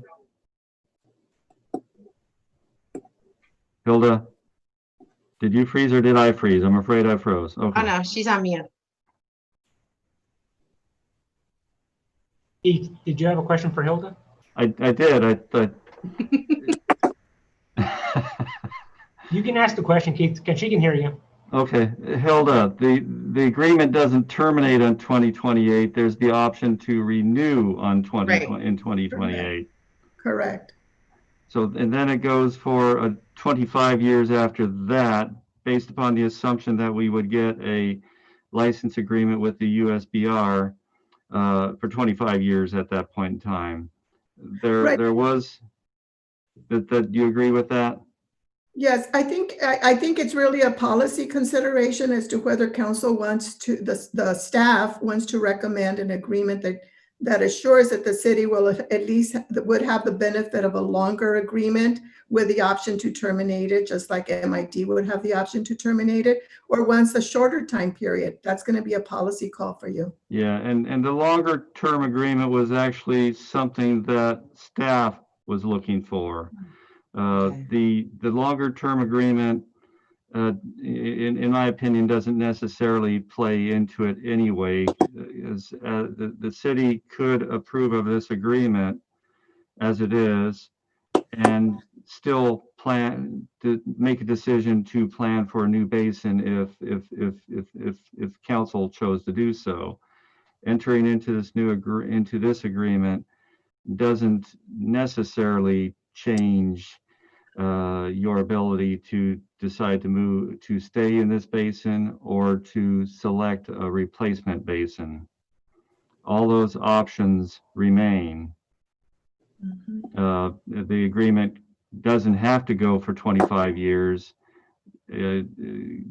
Council could decide, or MID could decide to end it early by giving notice. Obviously, either party would prefer longer notice, but the agreement provides for 2 years. Mr. Mayor, do you mind if I make a supplemental point? This is Tommy. No, Tommy, go right ahead. So I have to say, I mean, this agreement really does not provide any benefit to MID. This is a partnership to allow the city to utilize a basin that we have for their stormwater uses at no cost. So I just want to make that point. This is for the benefit of the city. I'm struggling to find what the concern is. Let me call on Councilman Robinson, who's been waiting for a little bit, and then we can circle back to that. Yes, groundwater, surface water, conservation, all that plays in effect with having a longer agreement for this policy until 2028. I don't know why you want to shorten it, make it more work, and also we recovered this a long time ago, especially when I was on the golf course ad hoc committee, and we need this groundwater for the golf course also. And the dirt, I don't know what the big deal about dirt is, but sooner or later we're gonna have to dig more recharging basin, and we're gonna need more dirt for different areas. So let's get this over with and get it out the way so we can go on to the next issues. Thank you. Thank you, Mr. Councilman. I'm going to ask our city manager to chime in on a little bit of history as well. Yeah, thank you very much, Mayor. What I've heard this evening is that there's obviously some concerns in terms of the timing and what it means. It's a very complex issue, obviously, and I understand Tommy and Dina's position that right now this agreement does not cost the city.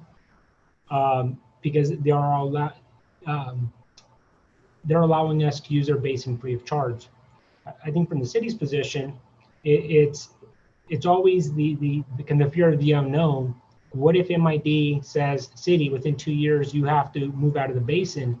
And I think what you heard this evening is the city staff is concerned that if that were to occur, we would be in between a rock and a hard spot, because we would have to buy property, we would have to find the funds to do so, and then we would have to excavate the dirt. Can that be done within a 2-year period? It would be very challenging to do that. Impossible? Probably not. Extremely, extremely difficult to pull off. However, at the same time, we've also heard from Tommy and Dina that that's not their intent. They are looking for a partnership. With that being said, I understand that there are some questions. Maybe this would be an opportunity for staff to refer this item back to staff. City staff and Hilda will get back with Tommy, make sure that we add some clarifying points in the staff report to make sure that the staff report is very clear.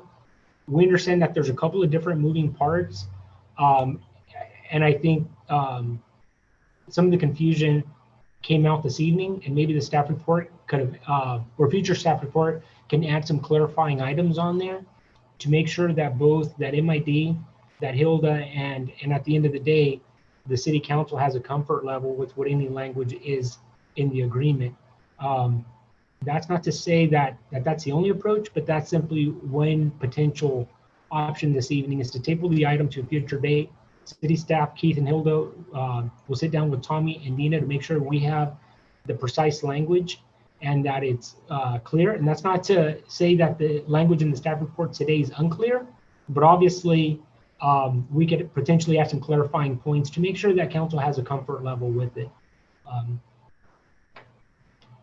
And so with that, I'll turn it over back to the council. Thank you. Thank you, Mr. Rodriguez. I'm gonna go try to get that one. I'm sorry, that was Keith. So Councilman Rodriguez has a question. Yeah, I just have one last question with regards to recharge. So because we are in this mutual agreement, how do the credits for recharge apply here in this particular basin? Is it a 50-50 credit for recharge? Would Mr. Greasy or Keith be able to answer that? So Keith may be changing computers. Yes, Keith, just stepped aside here for a second. Okay, and so I'm not certain if either Tommy or Dina can provide some insight on that. Or if we should... And I apologize in advance if I butchered that last name. Greasy, is that correct? It's Gracie, but Gracie, I'm sorry. Thank you. Appreciate that.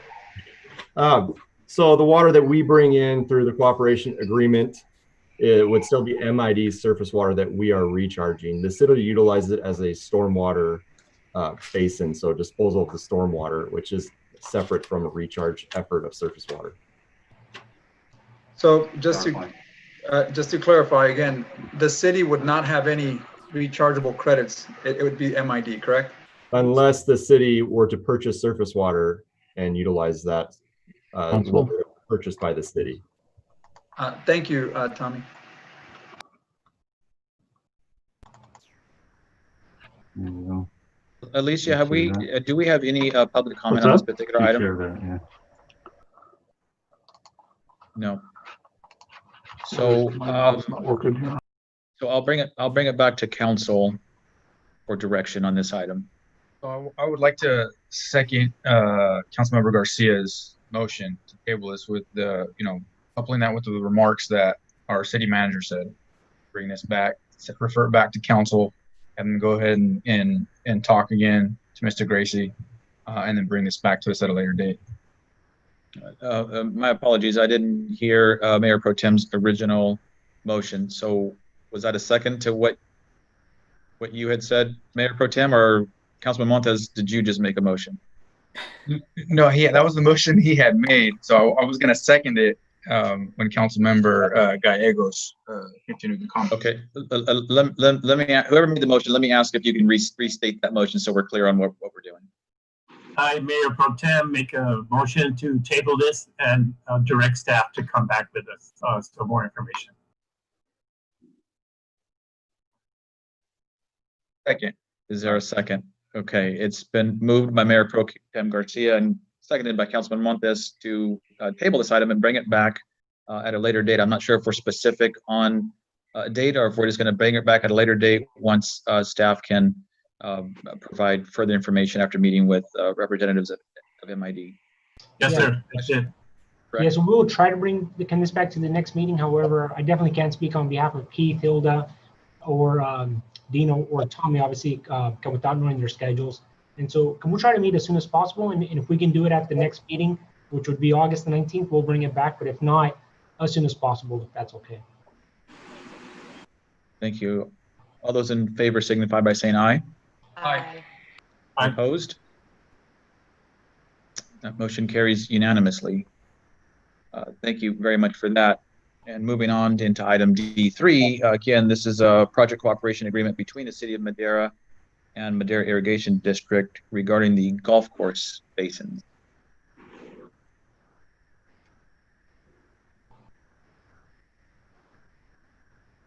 Do you see it correctly? Yes. Okay, I'm working from Randy's computer at the moment, so it's. Do we see your screen, Keith? But you still have to start the presentation. I'm sorry, say again? Can you start the presentation? I thought I did. We're seeing your monitor, but not the presentation format. I'm going to start over again. That. Should we do some double click on it? Better? Yeah, that's good. Okay, excellent. Okay, we'll start into this one. This is item D3. This is for the project cooperation agreement between the City of Madera and Madera Irrigation District on the golf course basins. The purpose of this agreement is to expand coordination and collaboration between the city and MID with the following goals: balance the demand on the water table, and the aquifer in general. Expands on it assists in expanding on projects that are already contained in our groundwater sustainability plan.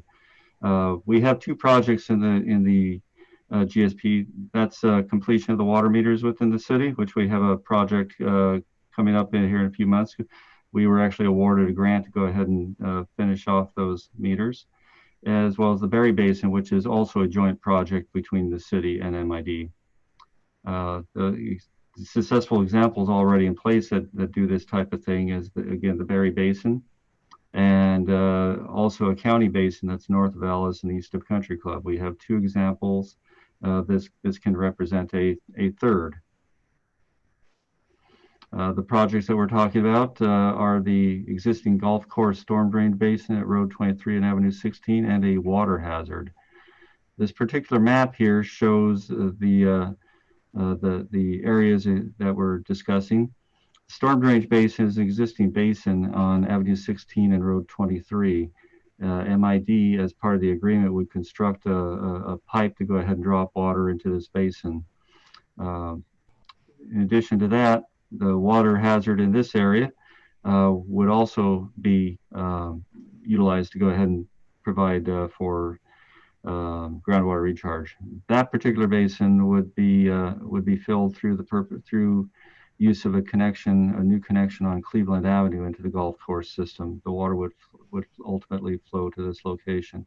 Both of these represent recharge for the city and the county in general. If MID drops water into this, we would share the benefits of that groundwater recharge 50-50. Additional details on it were the basin Road 23. We recommend, we need to go ahead and put that portion of the agreement on hold. This basin we've talked about it with MID for quite a few years, and there was never really an opportunity to go ahead and use that particular storm drainage basin, because the FAA indicated that given the potential for birds landing on that and taking off, they could potentially represent a hazard to aircraft. So it's only in the last, only recently, with discussions of the closure of the east-west runway, that this potentially became a possibility. However, FAA still does have some concerns with regard to it, in that if it's within 5,000 feet of aircraft operations, they recommend that it not be used. And I recommend, I take it as they won't allow for it. So we need FAA authorization. So if approved, our recommendation is that this not move forward until FAA gives us that authorization. And the city will be working towards obtaining that authorization from FAA. It's one of the things that we very much want to do, and we'll be looking to do that. As far as the golf course water hazard, there are no apparent concerns associated with that, and MID would be able to connect up to that effective immediately or following the agreement. The recommended action tonight is adopt a resolution approving the project cooperation agreement between the city and MID on the golf course basins. MID is still online, I believe, and they may wish to add something to this discussion. Thank you, Keith. Mr. Gracie or Ms. Nolan, I'm not sure if you'd like to add to Mr. Hellman's presentation. No, I think Keith did a good job summarizing it. Again, this is an opportunity to partner with the city of Madera related to groundwater recharge. And I think there's some facilities that could be constructed there and kind of go off of our last partnerships that we had on some of the city's basins where we installed infrastructure, and we've already used those basins to recharge water within the city of Madera. Thank you for your comments, Tommy. I'll ask my colleagues on council to have any questions on this particular item. If I can get the screen back, please. Oh, sorry. That's all right. I'll ask our city clerk, do we have any written communication? None received, Mayor. None. And no attendees. So if there is no further questions or comments, I'll ask council for action on item D3. Mr. Mayor, move to approve D3 as presented. Second. It's been moved by Councilman Montes and seconded by Councilman Robinson to approve item D3 as presented. All those in favor signify by saying aye. Aye. Any opposed? That motion carries unanimously. Thank you very much. Thank you. Thank you, Mr. Gracie and Ms. Nolan for being with us this evening, and we look forward to having you come back again soon. Moving on to item D4, this is the second amendment to the city manager at will agreement. This report has been prepared at the direction of city council. Therefore, there is no staff recommendation. Council is asked to consider and determine whether to adopt the resolution approving the second amendment to the city manager's at will employment agreement. Ms. Montoy. Thank you, Mayor and City Council. Before you for consideration is a resolution approving a second amendment to the city manager's employment agreement, which currently goes through December of 2021. Under the proposed agreement, the term would be extended by 3 years to December 3, 2024. And it would also include the extension of the severance language. The severance language provided for the first 3 years, and this would pretty much mirror the language from the first 3 years, but to cover the remainder of the agreement under the proposed extension. It also memorializes a merit increase due to the city manager's satisfactory performance to step E of the salary schedule for city manager, which is $193,953.74 per year. And that would be effective December 3, 2019. And that's based on the city practices of when the performance evaluations is conducted and when the step increase kicks in. Finally, it proposes to modify the health insurance benefits to provide the same city contribution and plan offerings as that which are offered to mid-management bargaining group. As to the financial impact, my understanding is that the step increase of which is equal to 5% is covered under the current budget. The modification to the health contribution will technically not change the city's contribution based on the employees' current enrollment selections. And finally, severance payments would only be triggered if there were termination without cause.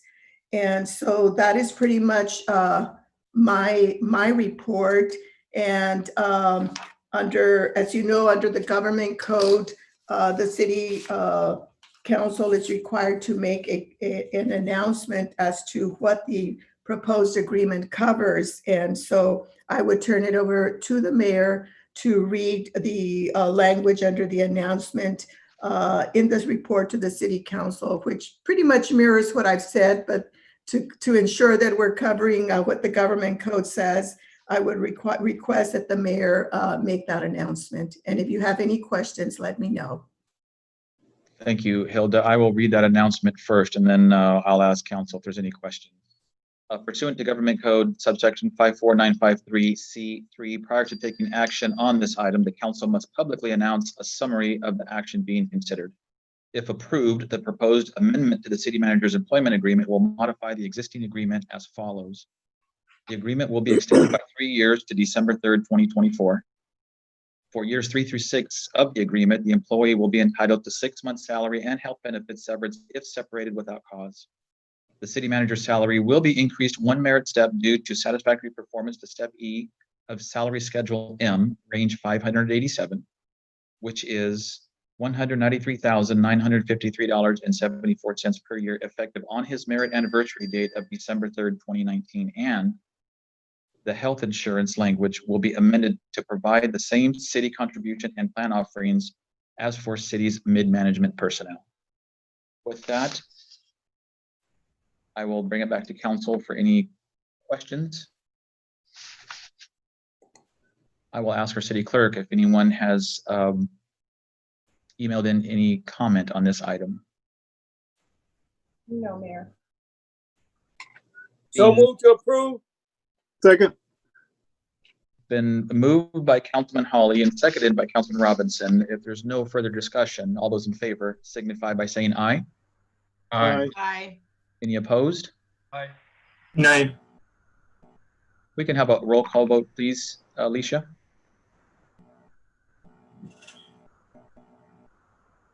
Councilmember Hawley, Yes. Councilmember Rodriguez, No, and for the record, my no vote is in regards to the first two items of the agreement. Councilmember Montes, Yes. Mayor Pro Tem Garcia, No. Councilmember Gallegos, Oh, yes. Councilmember Robinson, Yes. Mayor Magellan. Yes. That's 5 yes, 2 no, motion passes. Thank you very much, Alicia, and thank you, members of the council, for approving this item. With that, we will move into administrative reports. Item E2, since we've already done item E1 earlier in the evening, item E2 is discussion on status and action taken on measures to mitigate the impacts of COVID-19.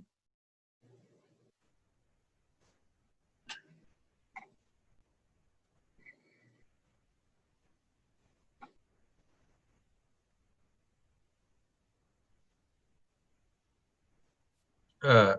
Rodriguez, you're on mute. Oh, I apologize for that. I just gave a great speech. So first of all, so the item before you is an informational item, and it's for council to provide city staff with further direction.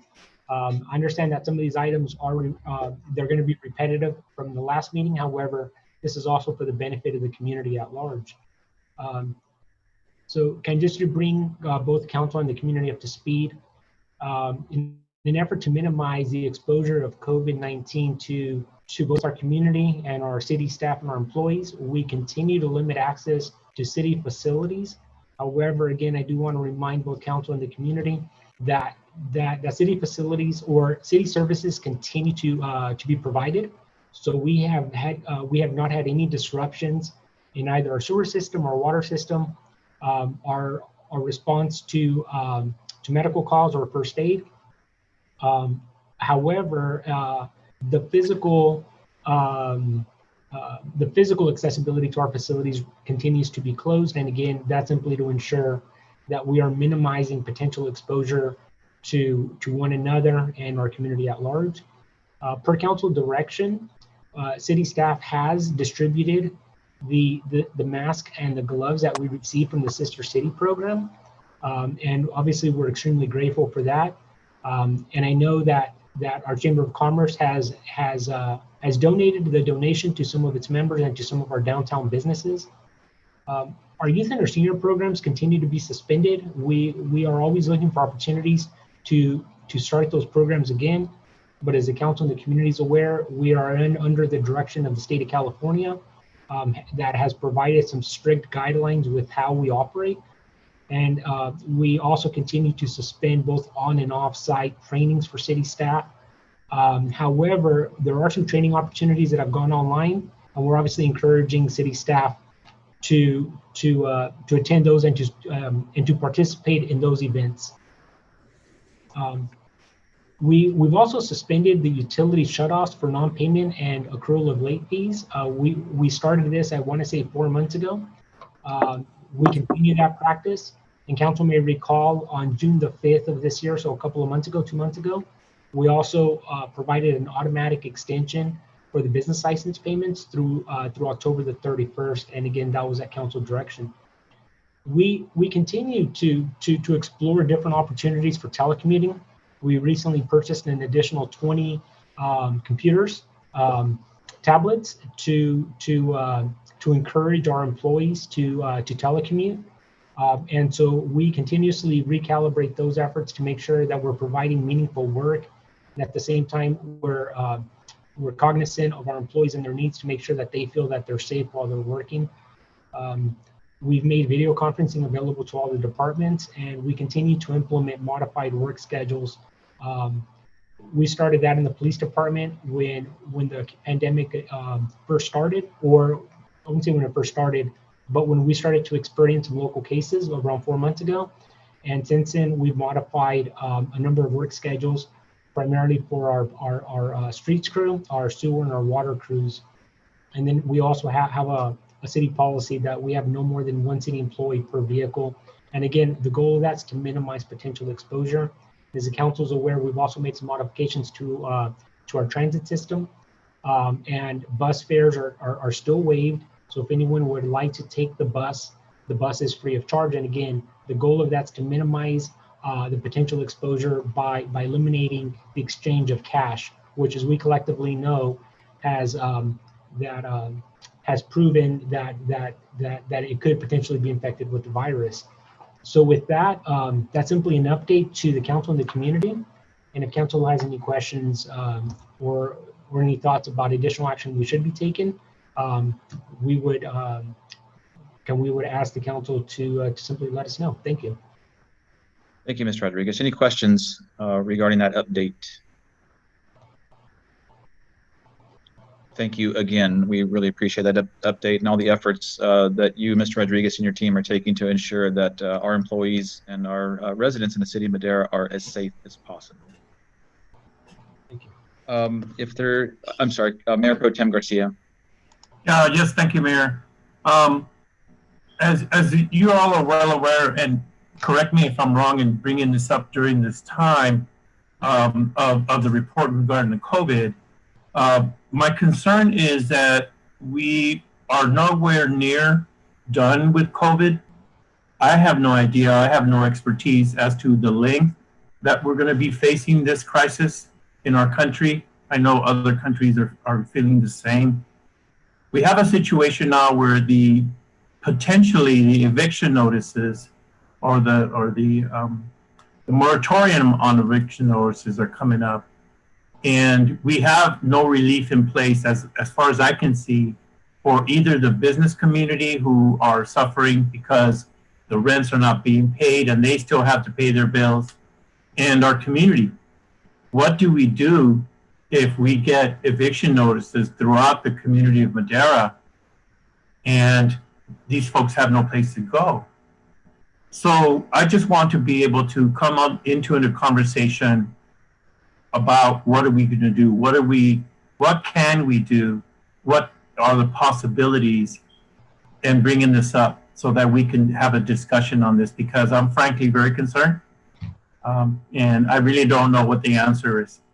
So if you could just all put that into your thought processes and we could have a discussion in the future, I would appreciate that. Thank you, Mr. Councilman. Appreciate that. If there's nothing further on item E2, I'd like to move into council reports.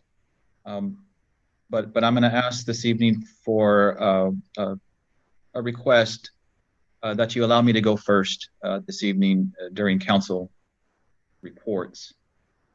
Our city recently was turned upside down, if you will, shocked when it was reported that there was a little 2-year-old boy with special needs that was missing.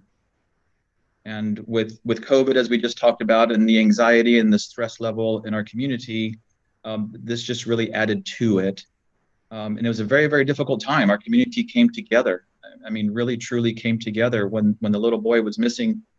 Hundreds of people volunteered their time to search for little Thaddeus. They volunteered to cook and to take turns and to watch each other's children while they go out and search and look. And it was really heartwarming to see that in our community. But unfortunately, it was the worst possible news the day that young Thaddeus was discovered.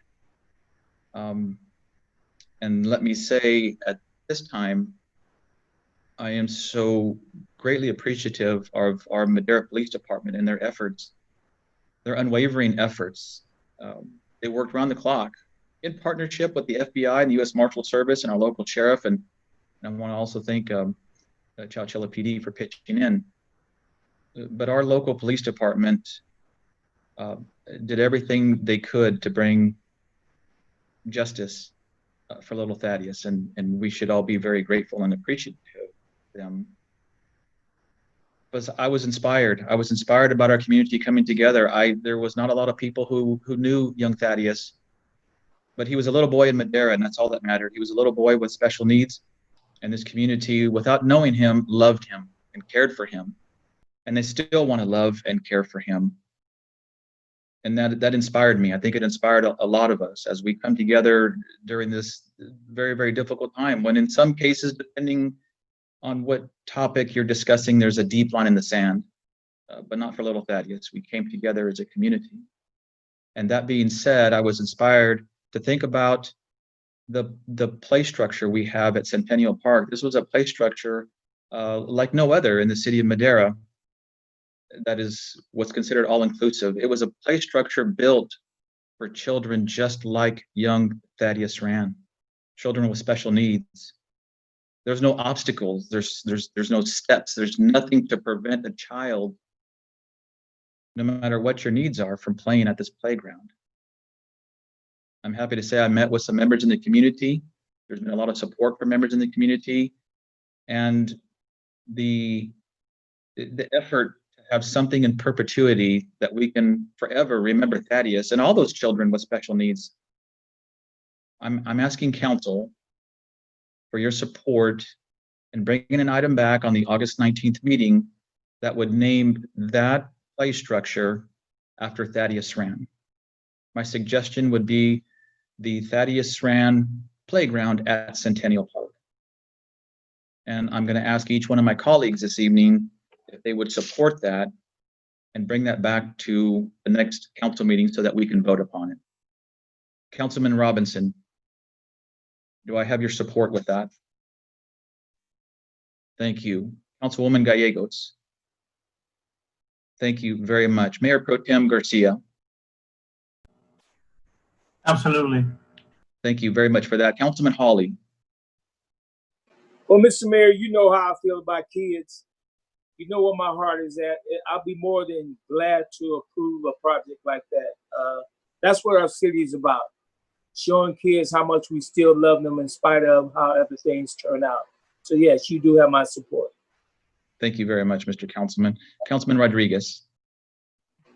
Mr. Mayor, yes. I just want to make sure that we are requesting that we bring this back to the agenda, right? And support it then. That's what I'm asking. This is simply support from council to put it on an agenda item for the August 19th meeting to then vote upon it. Thank you very much for your support. And Councilman Montes. Yeah. Thank you. And one last thing in closing, and thank you all very, very much for your support for this. And I myself in the community look forward to having that discussion and approval on the August 19th meeting.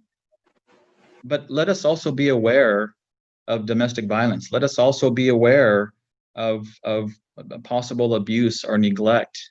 In no way, shape, or form does this mean this is the one and only case. There are so many other cases out there. And let us take this opportunity to be aware of that. And during this time, again, with COVID, where we want to stay safe and stay home, let's also stay connected with those friends, loved ones, coworkers, neighbors, to check in on them. And let's also hope and pray that this never happens again. So again, I thank you all very, very much for your support and your patience and for letting me go first this evening. And with that, I will now ask Councilman Robinson for his report.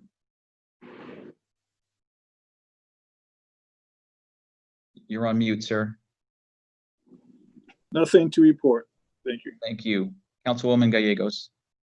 I just want to say that we have awesome people here in the city of Madera, and all our city employees are awesome. Everybody has stepped up and it's been amazing. I've had people come that aren't from this community and hearing and seeing what we're doing, and they are just astonished of what happens here in the city of Madera. So thank all of you and the community for all that you do. Agree more. We're truly blessed. Thank you very much for those comments. Mayor Pro Tem Garcia. No, I have nothing. Thank you. Thank you. Councilman Hawley. Yes, I do have a thing report. To let you know, for the next 2 weeks, I will be missing in action at our meetings. Next week is going to be a real trying week. And the following week, taking a little time off for my family. So thank you for all your prayers and concerns and, condolences. So I'm just shouting out to you guys right now that I'll be missing the next couple of meetings. Thank you. You may not be here in body, Mr. Councilman, but you're definitely going to be here in spirit, and you'll be in our hearts. Again, our prayers go out to you and your family. Councilman Rodriguez. Yes, thank you, Mayor Dillon. I just want to go back to the presentation that Sarah Boss presented earlier today from the County Public Health in regards to the spike in numbers. Although the city doesn't necessarily mandate a mask, I would really strongly encourage people to take that into consideration, especially when visiting businesses and/or gatherings. I think the president of the Taiwan Chamber of Commerce certainly said it best, that their population of 23 million has only 423 cases.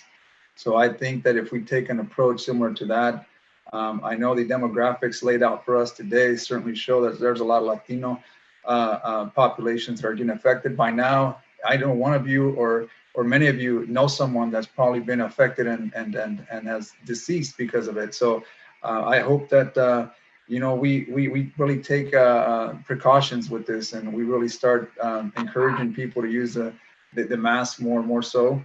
We haven't got to the point where it's mandated, but certainly encouraging to use it more and more so that we can get those numbers down and have our businesses open again so that we can thrive. My comments, Mr. Mayor. Thank you very much, Mr. Councilman, and I totally agree. I'll say it again. I will wear a mask for you if you wear a mask for me and for our loved ones. Thank you very much for those comments. Councilman Montes. Thank you, Mr. Mayor. Yeah, I just wanted to the comments or agree with Councilmember Rodriguez about the mask. It's very important that we take care of each other and we look out for each other. One of the things that happened this week, Councilmember Gallegos and I did get to meet with some community members regarding the Thaddeus Saran outpouring and a wish to do something for this young child that lost his life. One of the things that I asked, and I don't know if that's something that we can also do, was increase awareness, advocacy for issues like domestic violence, like child abuse, mental health, and just don't forget that that should be a component of what we're doing for him as well. So, and those are my comments. I mean, there was a lot of people that wanted to talk about that, wanted to do something. I think that's something that we can do, not only doing murals or naming the parks, but actually increasing that advocacy. So those are my comments. Thank you. Thank you, Mr. Councilman, and I agree 100%. If you remember, more than once we had Alexandria or Alex Boateng has made a presentation at City Council, and she talked about maternal mental health and really brought to light some of the facts. Her and her team reached out to me recently as well on just that component, and we're trying to put a roundtable discussion together that we bring awareness to domestic violence, violence in the home, and really these numbers are eye-opening. So this absolutely must be a component of that. Awareness has to be a component of that, and I couldn't agree with you more. Thank you very much for your comments. If there's nothing further, we have no closed session this evening. I want to thank everybody again for your patience. I think the over and under was about 10 o'clock, and we're just under that, just a little bit. So stay safe, everybody. Stay home and stay connected, and please wear a mask. With that, meeting adjourned until the next regularly scheduled meeting, which is August 19th. Thank you, everybody. Have a good evening.